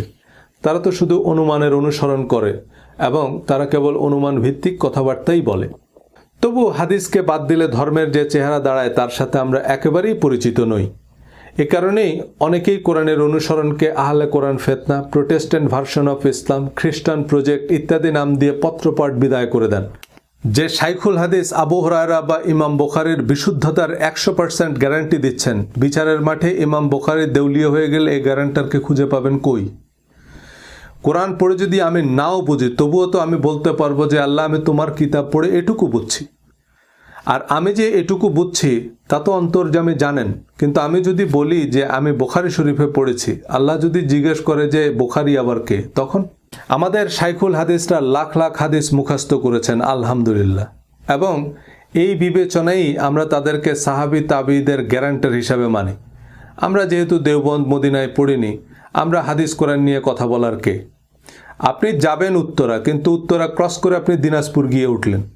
আপনি তো উত্তরার থেকে অনেক বেশি গেছেন, তাই না? ভোলানাথ লিখেছিল ২ ২ ৯০, লিখেছিল ১.৫ বেশি, এটা তার গর্বই। ২ ২ ৪, কিন্তু সে মাশাল্লাহ ২-এর থেকে অনেক বেশি লিখছে, তাই না? ১১ লক্ষ হাদিস আপনাকে মুখস্থ করতে বলছে কে? সেই ১১ লক্ষ হাদিস কই? কোরআনকে আল্লাহ সরল পথ বলেছেন, বারবার বলেছেন আল্লাহ তোমাদের জন্য সহজ চান, কঠিন চান না। কিন্তু এই ৪৫ লাখ হাদিস ইসলামকে অন্তহীন জিলাপির প্যাচ আর গেলার অযোগ্য ঢেকি বানিয়েছে। কথিত হাদিসের গোলক ধাঁধায় আমরা পথ হারিয়ে বসে আছি। কারণ কোরআনের ২ ২ ৪ আমাদের পছন্দ নয়। অঙ্ক মিলুক আর নাই মিলুক, ফলাফলের সংখ্যা বেশি হতে হবে। আল্লাহর জিপিএস যেখানে আমাদের রাইট টার্ন নিতে বলেছে, আমরা লেফট টার্ন নিয়েছি। উল্টা পথে ১০০০ মাইল গাড়ি চালালেও রাস্তা কিন্তু কমছে না, রাস্তা বাড়ছে। আমরা যে ভুল পথে আছি তা আমাদের পতন দেখেই বোঝা যায়। আল্লামা ইকবালের ভাষায় আল্লাহ বলছেন, দান ভান্ডার খোলাই তোমর, সে দান নেবার সাইল কই, কারে আমি বলো পথ দেখাইব, পথ চলা সেই পথিক বই। আমরা কোরআন বোঝার আগে বা কিছু বুঝে ওঠার আগে ধর্ম বুঝেছি। এখন আমাদের রিলিজিয়াস মাইন্ডসেট অনুযায়ী কোরআনকে মূল্যায়ন করি। দাড়ি, মোচ আর পাথর মেরে হত্যা করার বিধান কোরআনে খুঁজে না পেলে আমাদের কাছে কোরআনকে অসম্পূর্ণ মনে হয়।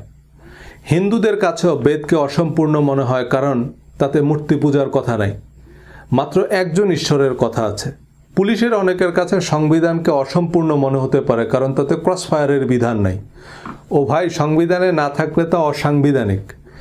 কোরআনে না থাকলে তা আল্লাহর বিধান নয়, আবু জেহেলের বিধান।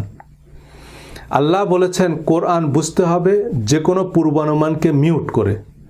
ধর্মকে বিচ্ছিন্ন, বিক্ষিপ্ত বা অসচেতনভাবে বুঝতে গিয়ে আমরা অধর্মের বৃত্তে বন্দী হয়েছি।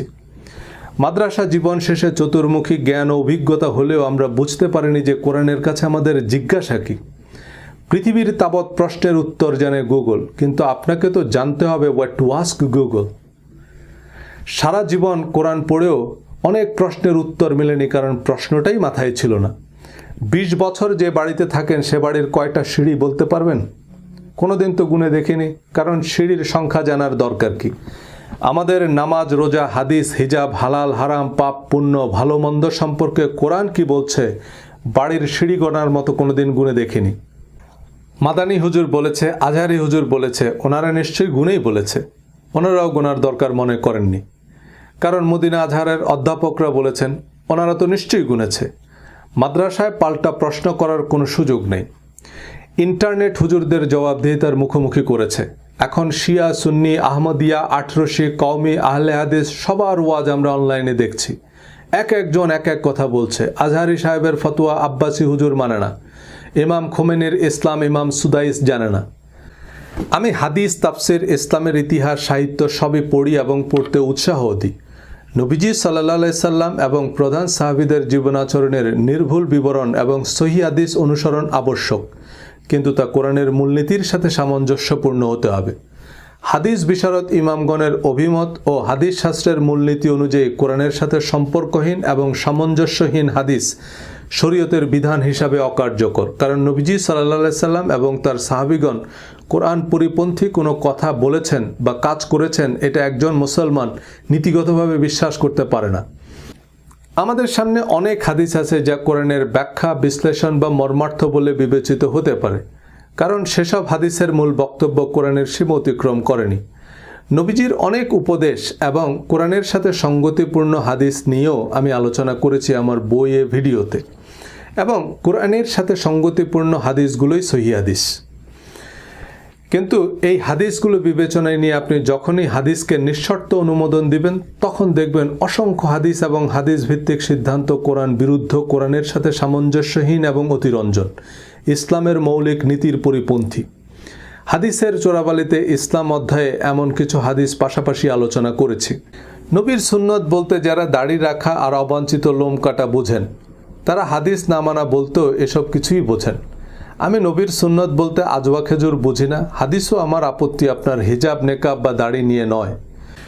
মিথ্যা হাদিস ছাপানো জালিয়াত চক্র আমাদের দাড়ি মোচের পক্ষে বিপক্ষে প্রতিযোগিতায় বসিয়ে দিলেও তাদের উদ্দেশ্য ভিন্ন। সূরা মায়দা 44 নং আয়াতে আল্লাহ বলছেন, আর যারা আল্লাহ যা নাজিল করেছেন তার মাধ্যমে বিচার বা ফয়সালা করে না তারাই কাফের। পরের আয়াতে বলেছেন, আর যারা আল্লাহ যা নাজিল করেছেন তার মাধ্যমে বিচার করে না তারাই জালেম। সূরা মায়দা 47 নং আয়াতে আবারও বলেছেন, আর আল্লাহ যা নাজিল করেছেন যারা তার মাধ্যমে বিচার ফয়সালা করে না তারাই ফাসেক বা পাপিষ্ঠ। তিনটি আয়াতে উল্লেখিত ইয়াহকুমের মূল শব্দ হুকুম। হুকুম শব্দটি বিদেশি শব্দ হিসাবে বাংলায় ব্যবহৃত হয়। মুখ্য মহানগর হাকিম। হাকিম মানে বিচারক, হুকুম মানে রায়। এ রায় হতে হবে কোরআনের দণ্ডবিধি মোতাবেক। এই আয়াতগুলোর যে কোনো অনুবাদ যে কোনো অমুসলিমকে দিলেও সে পরিষ্কার বলে দিতে পারবে এই আয়াতগুলোর অর্থ কী। এবার কোনো মুফাসসিরে কোরআনকে জিজ্ঞেস করেন যে মুরতাদ বা ধর্মত্যাগীর শাস্তি মৃত্যুদণ্ড, আল্লাহ বা নবী অবমাননার জন্য ফাঁসি বা মৃত্যুদণ্ডের বিধান কোরআনের কোন আয়াতে দেওয়া হয়েছে? ফাঁসি তো বহুদূর, কোরআন এগুলোকে শাস্তিযোগ্য অপরাধ কি বলেছে? কোরআনে যে অপরাধের নাম নিশানা নাই সে অপরাধের জন্য মৃত্যুদণ্ডের রায় যারা প্রণয়ন করলো উপরের আয়াত অনুযায়ী তারা কাফের হননি কেন? কারণ এগুলো তো কোরআনের কথা। কোরআন তো আপনি সরাসরি বুঝবেন না, হুজুর যেভাবে বুঝাবেন সেভাবে বুঝতে হবে। কারণ আল্লাহ তার রাসূলের অনুসরণ করো, আর ওলামারা রাসূলের খলিফা, খলিফারা যা বলবে তাই রাসূলের কথা। আলহামদুলিল্লাহ, এক রাসূল লোকান্তরে লক্ষ রাসূল ঘরে ঘরে।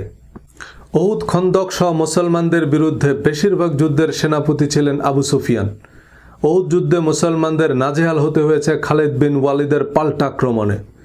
নবীজি সাল্লাল্লাহু আলাইহি সাল্লাম মক্কা বিজয়ের পর ঘোষণা দিলেন যারা আবু সুফিয়ানের ঘরে আশ্রয় নেবে তারা নিরাপদ। এই আবু সুফিয়ানের ছেলে হযরত মুয়াবিয়া কয়েক দশক মুসলিম বিশ্ব শাসন করেন। খালিদ বিন ওয়ালিদ মুসলিম জাহানের প্রধান সেনাপতির পদ পেয়েছেন।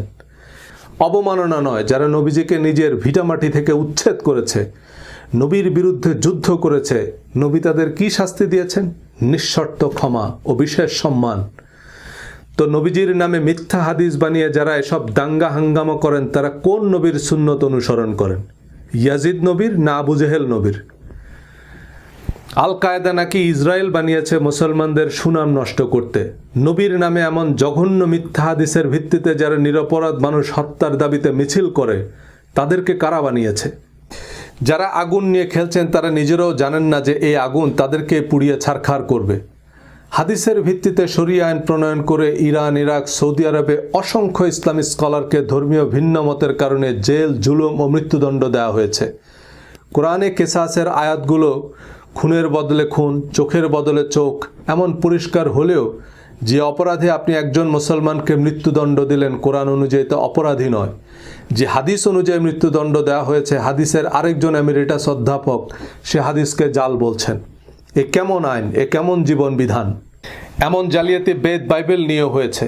সাধারণ মানুষকে বেদ বাইবেল থেকে দূরে রেখে রিলিজিয়াস এলিটরা সতীদাহ, উইচ হান্ট বা ব্লাসফেমি আইনের নামে সক্রেটিস, ব্রুনোর মতো হাজারো দীপশিখা নিভিয়ে দিয়েছে, হাজারো তরতাজা ফুল স্বামীর চিতায় জ্বালিয়ে দিয়েছে।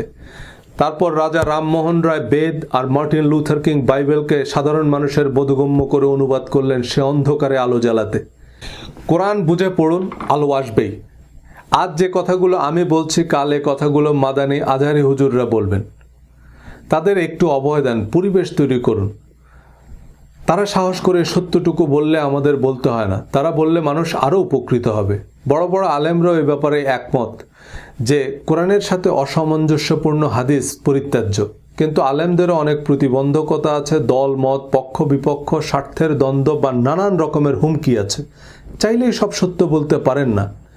হজরত জায়েদ রাদিয়াল্লাহু তাআলা আনহুর স্ত্রীকে তালাক দেওয়ার পর নবীজির সাথে বিয়ের ঘটনাও কোরআনে পরিষ্কারে লেখা আছে, একেবারে জায়েদ নাম ধরে বলা আছে। কিন্তু হজরত আয়েশার সাথে 6 বছর বয়সে বিবাহ আর 9 বছর বয়সে সেক্স, এটা কোরআনের কোন আয়াতের হিকমা বা তাফসির? বিয়ের সময় হজরত আয়েশা রাদিয়াল্লাহু তাআলা আনহার বয়স কত ছিল তা আমরা জানি না, কারণ তা আল্লাহ আমাদের জানাননি। কেন জানাননি? প্রয়োজন মনে করেননি। কিন্তু এই তথ্য আমাদের কেন লাগবে? কিন্তু নাস্তিকদের লাগবে নবীর চরিত্র হনন করতে। হাদিসের নামে এমন অনেক বর্ণনাই নবীজির জন্য অবমাননাকর। আপনি তো অস্বীকার করতে পারবেন না, কারণ তা বুখারী শরীফের সহিহ হাদিস। নবীজির নামে ফেসবুকে আপত্তিকর কিছু লিখলে আমাদের রক্ত টকবক করে ওঠে, কিন্তু হাদিসের নামে যারা নবীকে নিষ্ঠুর, অবিবেচক, ডিক্টেটর হিসেবে উপস্থাপন করছে তাদের রাহিমাহুল্লাহ বলি। মাঙ্কি ট্র্যাপ সম্পর্কে আপনারা অনেকেই হয়তো জানেন। বানর খালি হাত ঢুকাতে পারে এমন ছোট হোলওয়ালা একটা বাক্সে কিছু বাদাম রেখে দেয় শিকারীরা। বানর হাত ঢুকিয়ে বাদাম নেওয়ার পর আর মুষ্টিবদ্ধ হাত বের করতে পারে না। বলবেন বাদাম ছেড়ে দিলেই তো হয়, কিন্তু বানর বাদাম ছাড়ে না, কারণ এই সহজ বুদ্ধিখানা অতি চালাক বানরের নাই। এত বড় বড় মুহাদ্দিস, শাইখুল হাদিস, ইসলামী বিশ্ববিদ্যালয়ের অধ্যাপকরা কি কম জানেন? বেনারস হিন্দু ইউনিভার্সিটি সহ সারা বিশ্বের শত শত হিন্দু, খ্রিস্টান, জিউইশ, বুদ্ধিস্ট ইউনিভার্সিটি আছে। সেখানেও রামায়ণ, মহাভারত, ত্রিপিটক, বাইবেল, গীতার শত সহস্র প্রফেসর আছেন। সারা জীবন পড়াশোনা করে তারা কোরআনকেই মানছে না, হাদিস তো বহুদূর। কারণ সারা জীবনের পড়াশোনা বা মদিনা আল আজহারের পিএইচডি ডিগ্রি সত্যতার মানদণ্ড নয়। একজন মুসলমান হিসাবে কোরআন আমার বাধ্যতামূলক বিশ্বাস। কোরআনই আমার কাছে একমাত্র কোষ্ঠী পাথর, আর এই কোরআন বলছে কোরআন সম্পূর্ণ, পরিপূর্ণ এবং শতভাগ প্রায়োগিক। তাফসির, জীবনী, হাদিস বা ইতিহাস হিসাবে নবীজির যত আনঅফিশিয়াল স্টেটমেন্ট আছে তা ধর্মীয় বিধানের ভিত্তি হিসাবে বিবেচনার ক্ষেত্রে প্রধান এবং প্রথম মূলনীতি হচ্ছে তা অবশ্যই কোরআনের সাথে সঙ্গতিপূর্ণ হতে হবে। কোরআনের সাথে কন্ট্রাডিক্টরি হাদিস আবু জেহেলের হাদিস। হাদিসের পক্ষে সবচেয়ে শক্তিশালী যুক্তি হচ্ছে আমাদের প্রধান ইবাদত এবং বেহেশতের চাবি নামাজ। এই নামাজ আপনি হাদিস ছাড়া কিভাবে পড়বেন? কোরআনে তো এর বিস্তারিত বিবরণ নাই। এছাড়া কোরআনের কিছু অতিপ্রাকৃতিক বিষয় যেমন জিন, ফেরেশতা ইত্যাদি হাদিস ছাড়া কিভাবে ব্যাখ্যা করবেন? অর্থাৎ কোরআনের ব্যাখ্যা, বিশ্লেষণ, প্রায়োগিক জ্ঞান হিসাবে হাদিসকে মেনে নিতে বলা হচ্ছে। আমাদের পরিচিত প্রচলিত নামাজের প্রতিটা ধাপ বর্ণনার জন্য কোরআনের 8 থেকে 10টা আয়াতই যথেষ্ট।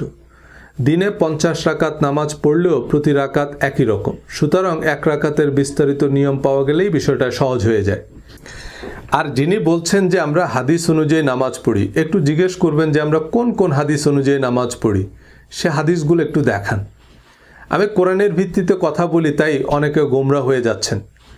হাদিসের সালাত এবং আমাদের নামাজ শিরোনামে আলোচনা করলে আপনি হেলির ধূমকেতুর মতো গায়েব হয়ে যাবেন। 75 বছর লাগবে আপনাকে খুঁজে বের করতে। হাদিস অনুযায়ী আমরা নামাজ পড়ি না। নামাজকে কেন্দ্র করেই মুসলমানদের মধ্যে এত এত মাযহাব, উপমাযহাব। কারণ নবীজি কিভাবে নামাজ পড়েছেন তার পরস্পর বিরোধী লক্ষাধিক হাদিস আছে। নামাজের সকল বিবরণ দেওয়ার জন্য নবীজির একটা হাদিসই যথেষ্ট ছিল, এবং সে হাদিস হতে হবে জাতীয় সঙ্গীতের মতো। নামাজের মতো এত গুরুত্বপূর্ণ প্রধান ইবাদতের কনক্রিট কাঠামো আপনি হাদিসেও পাবেন না। আরবি সালাহ শব্দের একটি অর্থ হচ্ছে following someone or something closely, এবং আল মুসাল্লি মানে ছায়ার মতো, আনকাট ফলোয়ার। ঘোড়দৌড় প্রতিযোগিতায় যে ঘোড়া প্রথম হয় তাকে বলা হয় আস-সাবিক বা লিডার। আর দ্বিতীয় ঘোড়াকে বলা হয় আল মুসাল্লি, কারণ সে প্রথম ঘোড়ার ক্লোজেস্ট ফলোয়ার। সো কোরআনের কনটেক্সটে আকিমুসসালাহ মানে সর্বাবস্থায় কোরআন বা আল্লাহর বিধিনিষেধ ছায়ার মতো অনুসরণ করা। কোরআনের নিরবিচ্ছিন্ন অনুসরণ অর্থেই সালাত বেহেশতের চাবি। কিন্তু আমাদের জীবনে কোরআনের নিরবিচ্ছিন্ন অনুসরণ এবং সমাজে কোরআন প্রতিষ্ঠা কল্পনাতীত কঠিন, ধারণাতীত দুরূহ ব্যাপার। তাই আমরা আল্লাহর সাহায্য, দয়া ও অনুগ্রহ কামনা করি যেন আমরা বিশ্বাস ও সৎকর্মের অগ্নি পরীক্ষায় উত্তীর্ণ হতে পারি। একজন আমাকে সূরা বাকারা ৮৩ নং আয়াতের ছবি পাঠিয়েছেন সালাত কায়েমের অংশটুকু হাইলাইট করে। তোমরা আল্লাহ ছাড়া কারো ইবাদত করো না এবং সদাচরণ করবে পিতামাতা, আত্মীয় স্বজন, ইয়াতিম ও মিসকিনদের সাথে, আর মানুষকে উত্তম কথা বলো, সালাত কায়েম করো এবং যাকাত প্রদান করো। এই আয়াতের কনটেক্সট থেকে সহজেই আন্দাজ করা যায় এতিম মিসকিনের সাথে সদাচরণ, মানুষকে উত্তম কথা বলাকে আল্লাহ সালাতের চেয়ে অগ্রাধিকার দিয়েছেন। কিন্তু আমাদের ইসলামে এগুলো প্রয়োজনীয় স্তম্ভ নয়। এই আয়াতের অনেক ব্যাখ্যায় হাদিসও পাবেন। সর্বোত্তম মুসলমান হচ্ছে সে যে মানুষের সাথে উত্তম আচরণ করে। ইমাম নববী রহমতুল্লাহ আলাইহি রিয়াদুস সালেহিনে কোরআনের সাথে সঙ্গতিপূর্ণ সৎকর্মের হাদিসগুলো সংকলন করেছেন। এই হাদিসগুলোর সমস্যা হচ্ছে এগুলো নিয়ে মারামারি করা যায় না, ঝগড়া জমে না, আসর গরম হয় না। এই হাদিসগুলো নিয়ে নাস্তিকরাও আপত্তি করবে না। কিন্তু আমাদের তারাবি নামাজ কয় রাকাত, মাওলা আলী, ইমাম মাহাদির হাদিসের মতো ময়দান গরম করা হাদিস লাগবে, যেগুলো নিয়ে যুদ্ধ বাঁধিয়ে দেয়া যাবে। কোরআনের যে ধারণাগুলোর সাথে আমাদের প্রচলিত নামাজকে খুব সহজেই যুক্ত করা যায় তা হচ্ছে দোয়া। সূরা তাওবা আয়াত ১০৩, ওয়াসাল্লি আলাইহিম ইন্নাস সালাতাকা সাকানুল লাহুম, আর তাদের জন্য দোয়া করো, নিশ্চয়ই তোমার দোয়া তাদের জন্য প্রশান্তিকর। আমাদের প্রচলিত বা পরিচিত নামাজের যে কাঠামোতা কোরআন বিরুদ্ধ নয়, এবং আমরা নামাজ পড়ি হযরত ইব্রাহিম আলাইহিস সালামের পরম্পরা বা ধারাবাহিকতা অনুযায়ী।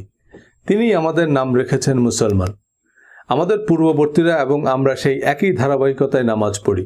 কোরআনের মতোই নামাজ বা প্রার্থনার রীতি আল্লাহই সুরক্ষিত রেখেছেন।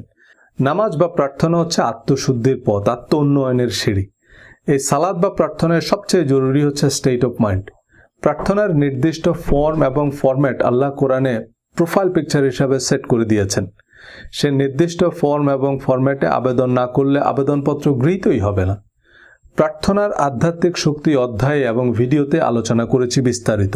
নামাজের প্রতি রাকাতে আমরা সূরা ফাতিহা পড়ি। সূরা ফাতিহায় আমরা যা বলি তা যদি আমরা আমাদের জীবনের জিপিএস হিসাবে সেট করি, আমরা কখনোই পথ হারাবো না।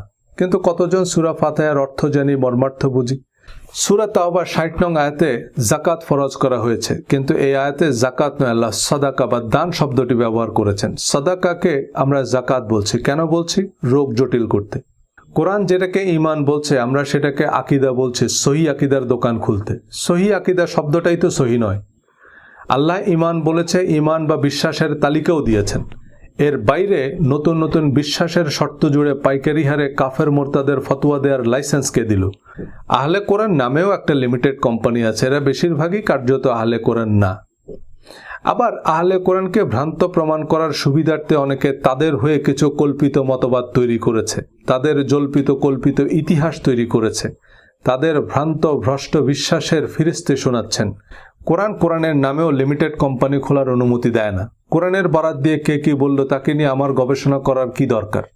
আমার কাছে সত্য মিথ্যার পার্থক্যকারী কোরআন আছে। আপনি কোরআন খুলে দেখুন। কোরআনের উল্টা কথা বললে সে আহলে কোরআন নয়, আহলে আবু জেহেল।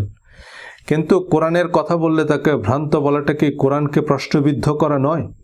আহলে কোরআনের মতো লিমিটেড কোম্পানি হাদিসের নামেও আছে অসংখ্য। আহলে হাদিস বা আহলে সুন্নাহ মানে কোরআনের চেয়েও আরও বাড়তি কিছু করেন, কিন্তু বাস্তবে কোরআন বহির্ভূত কিছু রীতি রেওয়াজ নিয়ে মারামারি করলেও কোরআনের সাথে সঙ্গতিপূর্ণ হাদিস মানে না।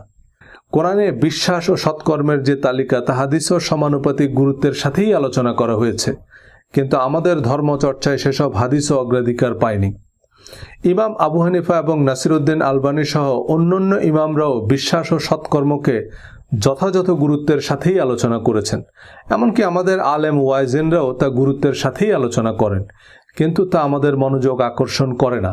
হাদিস, মাযহাব, তাফসির, মাহফিল, জীবন জিজ্ঞাসা যেখানেই যাই আমাদের প্রশ্ন আজওয়া খেজুরের ফজিলত, রোজার নিয়ত কি মাইকে করতে হবে না মুখে করলেও হবে, মহিলাদের প্রজেক্টরে ওয়াজ শোনা যাবে কিনা ইত্যাদি জীবনের সাথে সম্পর্কহীন বিষয়াদি।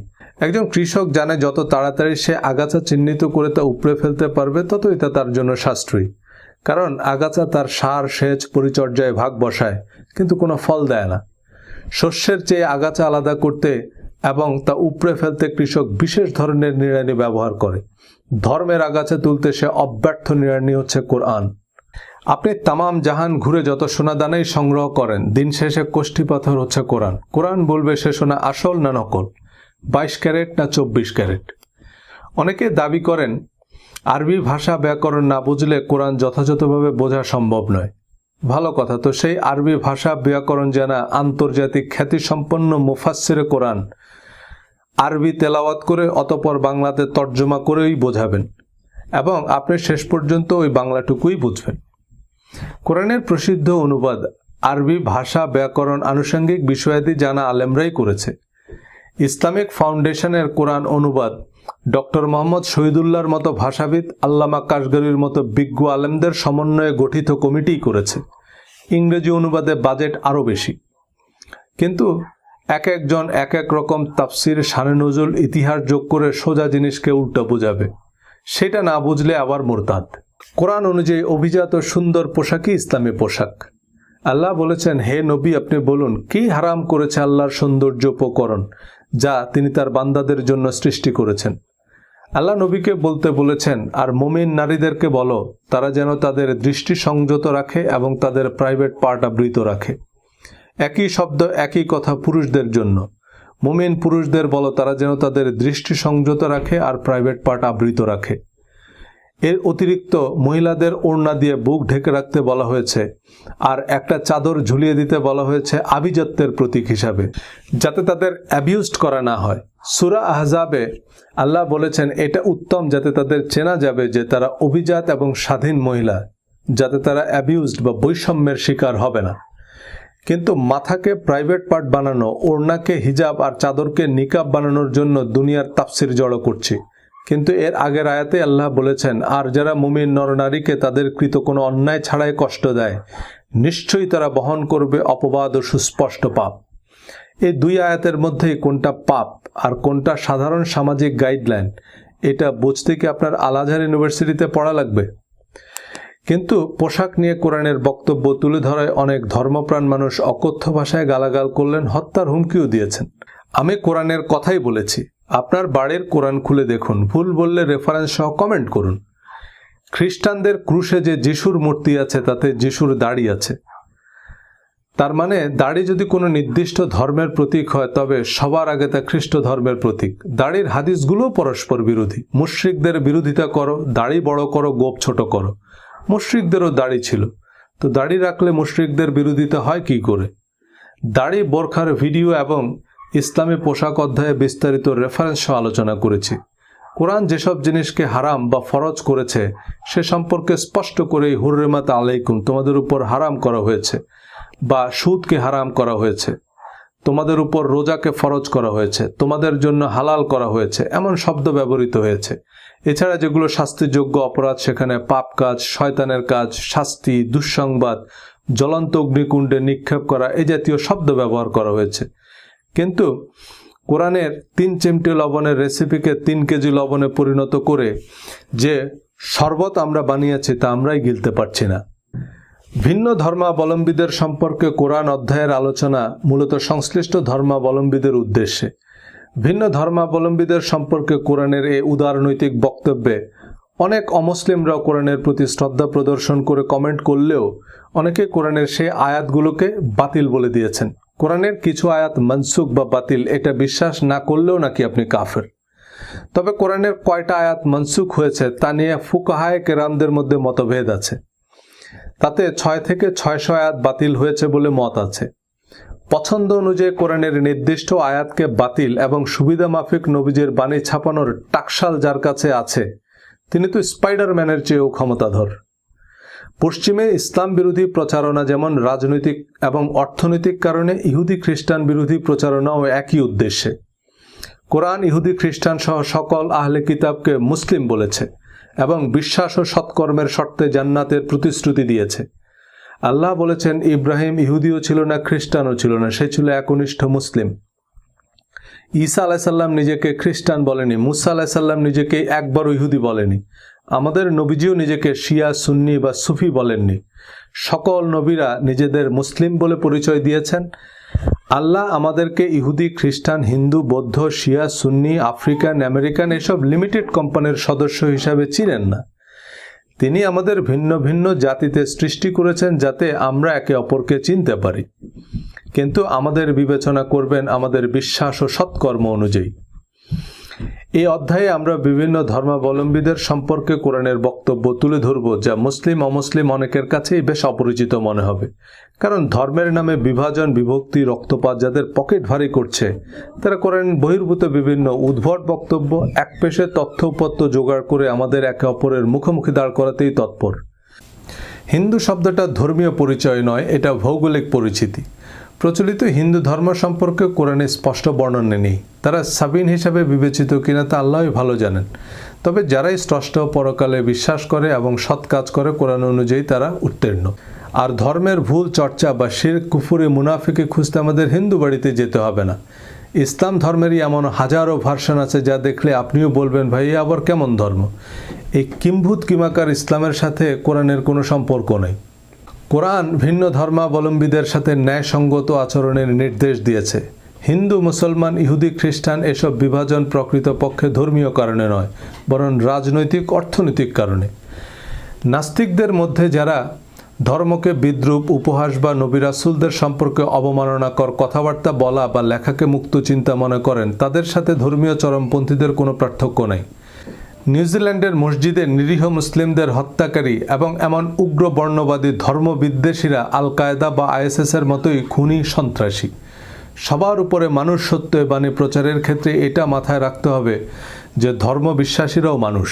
তাদের সাথে ধর্মবিশ্বাসে ভিন্নমত সত্ত্বেও তাদের ভালোবাসতে না পারলে তা মানব ধর্ম নয়, ঘৃণা বা সন্ত্রাস ধর্ম।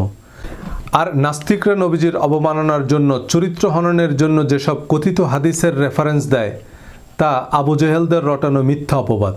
সে 20 হাদিসের শরবত বানিয়ে আমাদের ধরিয়ে দিয়েছে। আমরা না পারছি গিলতে, না পারছি ফেলতে। ডক্টর আবদুল্লাহ জাহাঙ্গীর স্যার হাদিসের নামে জালিয়াতি বইয়ের ভূমিকায় লিখেছেন যে কোরআনের পাশাপাশি নবীজি সাল্লাল্লাহু সাল্লামের হাদিস পালনের গুরুত্ব যখনই মুসলমানরা মেনে নিল, তখনই ইসলামকে পলিউট করার জন্য বা অন্যান্য নানান উদ্দেশ্যে ইসলাম বিরোধীরা নবীজির নামে জাল হাদিস বানানো শুরু করে। আবার হাদিসও কোরআনের উপদেশগুলোর বিস্তারিত বর্ণনা আছে। সলফে সালেহিনরাও কোরআনের অনুসরণই করেছেন, ওলিয়া উলিয়ারাও তাই করেছেন। কোরআন, হাদিস, ফিকহুল আকবর তো বড় বিষয়। আজমের শরীফের খাদেমরাও যদি খাজা মাইনুদ্দিন চিশতির জীবন ও কর্মের অনুসরণ করত, আমরা অনেক ভালো ইসলাম পেতাম। হাদিস অস্বীকার করলে যদি কাফের হয়, তবে এই পৃথিবীতে একজন মুসলমানও নেই। ডক্টর আবদুল্লাহ জাহাঙ্গীর স্যার, আল্লামা শফি বা কোনো শাইখুল হাদিস যখন কোনো হাদিসকে জাল বলেন, তার মানে তিনি সেই হাদিসকে অস্বীকার করছেন বা সেটাকে হাদিস হিসাবে মানছেন না। এখন কতগুলো হাদিস অস্বীকার করা যাবে বা কোন কোন হাদিস অস্বীকার করা কুফরি? মাওলানা তারেক জামিল সহি হাদিস মোতাবেক পাগড়ি পরাকে পায়জামা পরার মতোই জরুরি মনে করেন। ডক্টর আবদুল্লাহ জাহাঙ্গীর স্যার পাগড়ির সবগুলো হাদিসকে জাল বলেছেন এবং আহলে হাদিসের আলেমরা পাগড়ি পরাকে বেদাত বলেন। কিন্তু পাগড়ি তো একজন মানুষের মাথায় থাকে। নবীজিকে গোসল করতে দেখেছেন, তো পাগড়ি পরতেন কি পরতেন না এটা শিওর হতে পারেননি? মিলাদ কিয়ামের হাদিসগুলো হচ্ছে আহলে সুন্নাতের ট্রেড লাইসেন্স। আল্লামা শফি আবার মিলাদের তবরককে গু বলেছে। তো আমরা কোন কোম্পানির হাদিস নেব? আজ আমাদের কাছে কোরআন এতটাই সিরেমোনিয়াল যে তাফসিরুল কোরআন মাহফিলে আন্তর্জাতিক খ্যাতিসম্পন্ন মুফাসিরে কোরআনরাও বিটিভির অনুষ্ঠান সূচির মতো সুর করে কোরআন তেলাওয়াত করে হাদিসের লোকগাথা, কিচ্ছা কাহিনীর আলোচনা শুরু করেন। বিতর্কিত মাসলা মাসাইল নিয়ে দলাদলি, গালাগালি শুরু করেন। কোন হাদিস সহি, কোন হাদিস জাল, এই বিতর্ক বাহাসে নামেন। কিন্তু হাদিসের পিউরিটি সার্টিফিকেট দেওয়ার আমি আপনি কে? 50টা হাদিস পড়লে পরীক্ষায় 10টা হাদিস কমন পড়ে। 10-10-এ 100 নম্বরের পরীক্ষা। 1 সপ্তাহ পড়ে পরীক্ষা দিলে হাদিসে ফার্স্ট ক্লাস পাওয়া যায়। মুহাদ্দিস মানে ওনার 11 লাখ হাদিস মুখস্থ এমন মনে করে বসে থাকার কোনো কারণ নেই। হাদিসে ফার্স্ট ক্লাস পাওয়া আমার অনেক বন্ধু আছে, 10টা হাদিস ঠিক মতো বলতে পারবে না। পরীক্ষার জন্য পড়া মুহাদ্দিসদের চেয়েও জানার জন্য পড়া ডাক্তার, ইঞ্জিনিয়ার, ব্যারিস্টার, বিচারপতি বা জেনারেলরা অনেক বেশি হাদিস জানে। আমার এই বইয়ের উদ্দেশ্য একটা নতুন দৃষ্টিভঙ্গি, একটা নতুন মানসিকতা নিয়ে ধর্মকে জানা এবং মূল্যায়ন করা। এই দৃষ্টিকোণ থেকে কোরআন পড়লে আমরা আমাদের সব উত্তর পেয়ে যাব। কারণ আমরা জানি আমাদের প্রশ্নটা কি। হাদিস, ফিকা, ফাজাইল আমল যাই পড়ি আমি কোরআনের মানদণ্ডে যাচাই করে নিতে পারবো। ইসলামের ইতিহাস, নবীজি ও সাহাবীদের জীবনী যাই পড়ি আমি বুঝতে পারবো কোনটা বিশ্বাস করব আর কোনটা চ্যালেঞ্জ করব। হাদিসে খুঁজলেও দেখবেন প্রচলিত পোশাকি রীতি রেওয়াজ নয়, বিশ্বাস ও সৎকর্ম ইসলাম ধর্মের প্রধান ভিত্তি। বিশ্বাস ও সৎকর্মই নবীজির প্রকৃত সুন্নাহ। আমি যদি হাদিস ভিত্তিক ভিডিও বানানো শুরু করি তখন দেখবেন হাদিসের সাথেও আমাদের ধর্মের কোনো সম্পর্ক নাই। নবীর সুন্নাহ কি বলার কথা কি বলছি অধ্যায়ে বিস্তারিত আলোচনা করেছি। বিকৃত ধর্ম সমাজে এমনভাবে প্রতিষ্ঠিত হয়েছে যে আসল ধর্ম চলে গেছে নিভৃতে। হাদিসকে কোরআনের মতো শরিয়ার উৎস বানানো শিয়া সুন্নি সহ অসংখ্য দল উপদলে বিভক্তির অন্যতম কারণ নবীজি সাল্লাল্লাহু আলাইহি সাল্লামের বিদায় হজ ও গাদিরে খুমের ভাষণ। বিদায় হজ্জের ভাষণে নবীজি সাল্লাল্লাহু আলাইহি সাল্লাম বলেছেন, আমি তোমাদের জন্য দুটি জিনিস রেখে যাচ্ছি, দুটি জিনিস আঁকড়ে ধরলে তোমরা পথভ্রষ্ট হবে না। একটি হচ্ছে আল্লাহর কিতাব, আরেকটি হচ্ছে আমার সুন্নাহ বা হাদিস। ধর্মপ্রাণ মুসলমান ও মাদ্রাসার ছাত্ররা এই হাদিস জাতীয় সঙ্গীতের চেয়েও বেশিবার শুনেছেন। হাদিসের এই জাতীয় সঙ্গীত সিয়ায়ে সিত্তা অর্থাৎ হাদিসের 6 প্রসিদ্ধ কিতাব বুখারী, মুসলিম, তিরমিজি, আবু দাউদ, নাসাই, ইবনে মাজার কোনো কিতাবে নাই। এমনকি মুসনাদ আহমদ, বাইহাকি, সহিহ ইবনে হিব্বান ও দারিমি শরীফের মতো হাদিস গ্রন্থেও নাই। বরং সহিহ মুসলিমের বর্ণনা অনুযায়ী আমি তোমাদের মাঝে একটি জিনিস রেখে যাচ্ছি যা দৃঢ়ভাবে আঁকড়ে ধরলে তোমরা পথভ্রষ্ট হবে না, আর তা হচ্ছে আল্লাহর কিতাব। সুনান আবু দাউদের বর্ণনা, আমি তোমাদের মধ্যে একটি বিশেষ বস্তু রেখে যাচ্ছি, আমার পর যদি তোমরা তা মজবুতভাবে ধারণ করো তবে তোমরা কখনো গোমরাহ হবে না, আর তা হচ্ছে আল্লাহর কিতাব। আল্লাহর কিতাবের সাথে নবী পরিবারের অনুসরণের কথা আছে, তবে তা গাদিরে খুমের ভাষণ, বিদায় হজের ভাষণ নয়, যা শিয়ারা ঈদুল গাদির নামে প্রতি বছর উদযাপন করলেও সুন্নিরা গাদিরে খুমের হাদিস মানে না। হাদিসের সত্যতা নির্ণয়ের নাকি বিজ্ঞানসম্মত পদ্ধতি আছে যা মদিনা ইউনিভার্সিটিতে পড়ানো হয়, যদিও এই বিজ্ঞান তেহরান ইউনিভার্সিটিতে গিয়ে অজ্ঞান হয়ে আছে। 2 ইউনিভার্সিটির সহিহ হাদিসের তালিকা আলাদা। সর্বপ্রথম ইমাম মালিক হাদিস সংরক্ষণের সফল ও আনুষ্ঠানিক উদ্যোগ নেন। তিনি মদিনার অধিবাসী ছিলেন, 93 হিজরিতে জন্ম, অর্থাৎ নবীজির ইন্তেকালের 83 বছর পর জন্ম। তিনি প্রায় 1 লক্ষ হাদিস সংগ্রহ করেছেন। এই 1 লক্ষ হাদিস থেকে যাচাই বাছাই করে 1800 হাদিস মুয়াত্তায় স্থান দিয়েছেন। বাকি 98,000 হাদিসকে তার মিথ্যা ও বানোয়াট মনে হয়েছে।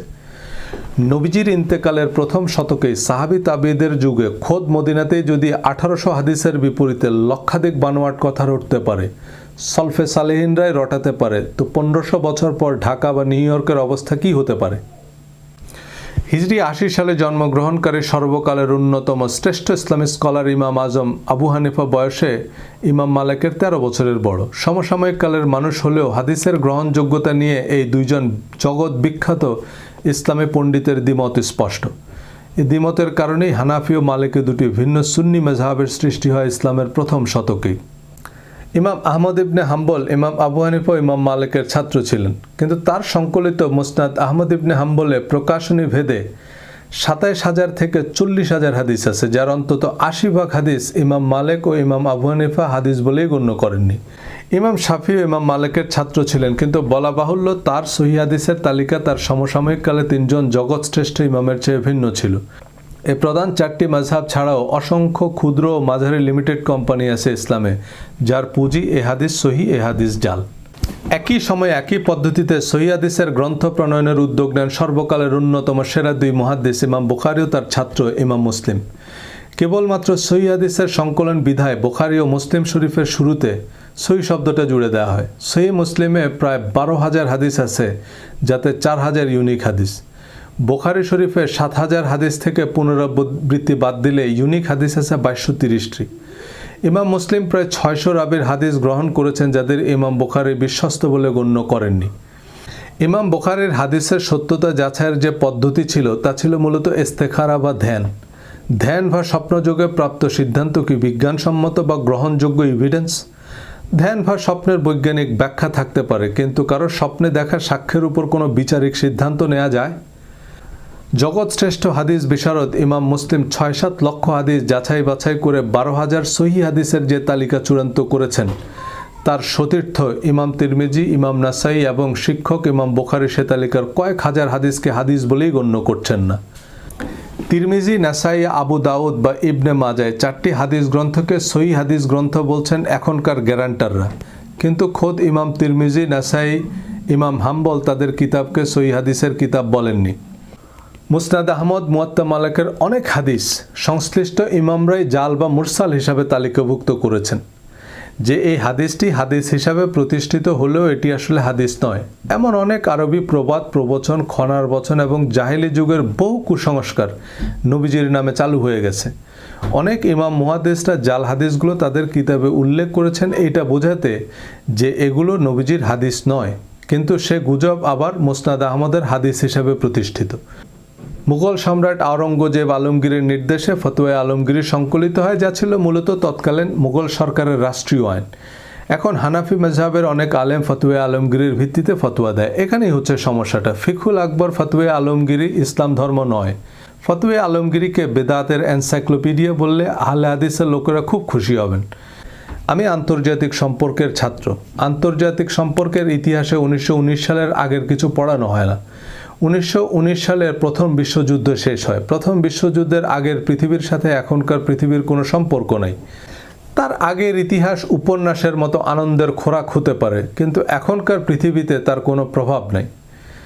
পৃথিবীর মানচিত্রই বদলে গেছে। আপনি সেই বল্লাল সেন, লক্ষণ সেন, চেঙ্গিস খানের ইতিহাস কাম না থাকলে পড়তে পারেন, কিন্তু এগুলো এখনকার পৃথিবীতে গল্প উপন্যাসের চেয়ে বেশি কিছু নয়। একইভাবে যারা ইসলাম প্রতিষ্ঠার নামে আব্বাসীয়, ওসমানী বা উমাইয়া শাহ প্রশাসনের আইন হুবহু বাস্তবায়ন করতে চান, কিছু পোশাকি রীতি রেওয়াজ প্রতিষ্ঠা করতে চান, তারা ইসলাম প্রতিষ্ঠার পথকে দুর্গম করে তুলেছেন। ইমাম আবু হানিফা, ইমাম মালিকের মতো স্কলাররা এখনকার বেশিরভাগ মুফতি মুহাদ্দিসদের মতো নিধিরাম সর্দার ছিলেন না। তারা রাষ্ট্রের নীতি নির্ধারক ছিল। তারা তাদের সময়ের সেরা রাষ্ট্রবিজ্ঞানী, সমাজবিজ্ঞানীও ছিল। তারা তখনকার রাষ্ট্র বিশ্ব ব্যবস্থার প্রয়োজন অনুযায়ী কোরআন ভিত্তিক আইন প্রণয়ন করেছে। তাদের নামেও অসংখ্য মিথ্যা ফতোয়া বানিয়েছে জালিয়াত চক্র। তাই সেসব আইন যারা এখনকার সমাজ বা রাষ্ট্রে অবিকল প্রয়োগ করতে চান, তারা নিজেরাও জানে না তারা কি বলছে। এখন দ্বিতীয়ার্ধের খেলা চলছে। আগের গোল পোস্টে গোল দিলে তা আত্মঘাতী গোল হবে। এই আত্মঘাতী গোলই দিচ্ছেন আমাদের সুপারস্টাররা। এই কিং কর্তব্য বিমূঢ় শরিয়া আইনকে ইসলাম হিসাবে প্রতিষ্ঠা করা ইসলাম নতুন প্রজন্মের কাছে গেলার অযোগ্য ঢেকিতে পরিণত হয়েছে। প্রচণ্ড ধর্মপ্রাণ মানুষও ধর্মনিরপেক্ষতাকেই বিজ্ঞানসম্মত মনে করে। তারাও ইসলামী দলের ম্যানিফেস্টোতে ভরসা রাখতে পারে না। বিস্তারিত রেফারেন্স সহ আমার বই আলোচনা করেছি। আল্লাহর বিধান আর মানুষের বিধানের পার্থক্য বুঝতে বইটি আপনাকে সাহায্য করবে। কিন্তু বিষয়গুলো এতই হিজিবিজি যে ঘুরে ফিরে আবার সেই একই প্রশ্ন। তাই বইটির রেফারেন্স হিসাবে হাতের কাছে রাখবেন। কারোর সাথে তর্কে জেতার দরকার নেই। হাদিস, তাফসির, ইতিহাস, উপন্যাস সবই পড়বেন, সবার আলোচনায় শুনবেন, কিন্তু আপনি বুঝতে পারবেন যে কোন পানি পান করবেন আর কোন পানি কৃষিকাজে ব্যবহার করবেন। আমার কথা শুনে যিনি বিভ্রান্ত হচ্ছেন তিনি বিভ্রান্তই। তিনি বিভ্রান্ত কোম্পানির সহি আকিদা ব্র্যান্ডের চশমা দিয়ে দুনিয়া দেখছেন। ওনার কাছে বেশিরভাগ মানুষকেই গোমরা মনে হয়। এক ভদ্র মহিলা তার স্বামীর সাথে প্রথমবার বিমান ভ্রমণ করছিলেন। মহিলা খুব উত্তেজিত হয়ে বিমানের জানালা দিয়ে স্বামীকে দেখাচ্ছে যে দেখো দেখো, নিচে মানুষগুলোকে কেমন পিঁপড়ার মতো দেখায়। স্বামী বলল যে ওগুলো পিঁপড়াই, আমরা এখনো ফ্লাই করিনি। তেমনি দজ্জাল, মোসাদ এত কিছু মাথায় নিয়ে কেউ আমার কথা শুনলে তার কাছে পিঁপড়াকেও ডাইনোসরের মতো মনে হতে পারে। আমার কথাগুলো যদি আজহারি সাহেবরা বলেন তবে শুনতেও ভালো শোনাবে। আমি আশা করি এই কথাগুলো বড় বড় আলেমরা বলুক। এই আত্মসমালোচনার সময় এসেছে। আমি চাই না মুসলমানদের সমালোচনা CNN বা BBC করুক, আমাদের আলেমরাই করুক। চৌকিদারের বেতের বাড়ি খাওয়ার চেয়ে বাপের হাতে মায়ের খাওয়া ভালো। আলেমরা বোঝাক যে না, তসলিমা নাসরিনের কল্লা কাটার নাম ইসলাম নয়। তসলিমা নাসরিনের প্রথম বই প্রকাশের পর আল্লামা শফি যদি তসলিমার বাড়িতে দৌড়ে যেত, নবীর পথে কাটা দেওয়া বুড়ির মতো তসলিমা নাসরিন দ্বিতীয় বই লেখার কোনো কারণ খুঁজে পেত না। আসাদ নূর একবার আমার একটা ভিডিও দেখে মেসেঞ্জারে আমার সাথে প্রায় 2 ঘন্টা কথা বলেছে। এই 2 ঘন্টায় আমার একবারও মনে হয়নি যে এই ছেলেটা নাস্তিক। সে উল্টা আমাকে ধর্মের উপযোগিতা বুঝাচ্ছে। আমার সাথে সে নিজে থেকেই ওয়াদা করেছে যে ভাই, আমি আল্লাহ, নবীজি আর কোরআনের নামে আর আজেবাজে কথা বলবো না। তবে ধর্ম ব্যবসার বিরুদ্ধে আমি কথা বলবো। আপনাদের হাদিসে আসাদ নূর আর তসলিমা নাসরিনের ক্ষমা নাই। পাকিস্তানের এক ফুলব্রাইট স্কলার বিশ্ববিদ্যালয় শিক্ষককে ফেসবুকে ধর্ম অবমাননার দায়ে মৃত্যুদণ্ড দেওয়া হয়। তার পক্ষে মামলা লড়ায় তার আইনজীবীকে গুলি করে হত্যা করে। কিন্তু আবু জেহেলের পুত্র ইকরিমা বদর উহুদ যুদ্ধে তো অনেক সাহাবীকে হত্যা করেছেই, মক্কা বিজয়ের সময়ও হারামের সীমানায় অর্থাৎ যুদ্ধ নিষিদ্ধ এলাকায় মুসলমানদের উপর ইকরিমা ব্যর্থ আক্রমণ করে। আবু সুফিয়ান সহ মক্কার সকল কাফেররা সাধারণ ক্ষমা পেলেও ইকরিমার মৃত্যুদণ্ডের রায় দেয়া হয় যুদ্ধ অপরাধের দায়ে। ইকরিমা মক্কা থেকে পালিয়ে যায়। তার স্ত্রী এসে তার হয়ে নবীজির কাছে ক্ষমা চাইলে নবীজি ইকরিমাকে মক্কায় ফিরে আসতে বলেন। ইকরিমাকে ফিরে আসতে দেখে নবীজি সবাইকে বললেন, ইকরিমা ইবনে আবু জেহেল আসছে, তোমরা তার সামনে তার বাবাকে গালি দিও না। হযরত ইকরিমা রাদিয়াল্লাহু তাআলা আনহু নবীজির এই অবিশ্বাস্য ক্ষমায় অভিভূত হয়ে বললেন, ইয়া রাসূলুল্লাহ, আমি ওয়াদা করছি ইসলামের বিরুদ্ধে আমি যত শক্তি আর অর্থ ব্যয় করেছি, ইসলামের প্রতিষ্ঠায় আমি তার দ্বিগুণ করব। রোমান সাম্রাজ্যের বিরুদ্ধে ইয়ারমুকের মহাযুদ্ধে সেনাপতি খালেদ বিন ওয়ালিদ যখন পিছু হাঁটার সিদ্ধান্ত নিলেন, হযরত ইকরিমা বললেন, আল্লাহ রাসূলের সাথে আমার কিছু ওয়াদা আছে। সেনাপতি খালেদ বিন ওয়ালিদের হুঁশিয়ারি অগ্রাহ্য করে হযরত ইকরিমা দুর্ধর্ষ রোমান সৈন্যদের দুর্ভেদ্য চক্র ভেদ করেন। অতিমানবের মতো লড়াই করে প্রতাপশালী রোমানদের বিরুদ্ধে মুসলমানদের জিতিয়েছেন হযরত ইকরিমা ইবনে আবু জেহেল। ইকরিমার মতো ২০ বৃক্ষকে যিনি দেবদূতে পরিণত করতে পারেন, পৃথিবীর ইতিহাসে তার চেয়ে শক্তিমান নেতা আর কে? ভিন্ন মত সত্ত্বেও তাদের মঙ্গল কামনা করতে পারাই সৎকর্ম। ইকরিমার মতো জঘন্য যুদ্ধাপরাধীকে নিঃশর্ত ক্ষমা ও উপযুক্ত মর্যাদা দিতে পারাই নবীর সুন্নাহ। এই বিশ্বাস ও সৎকর্মের দুর্গম গিরিপথ অতিক্রম করতে আল্লাহ আমাদের সহায় হন এবং আমাদের সৌভাগ্যবানদের অন্তর্ভুক্ত করুন। সবাইকে ধন্যবাদ। আসসালামু আলাইকুম।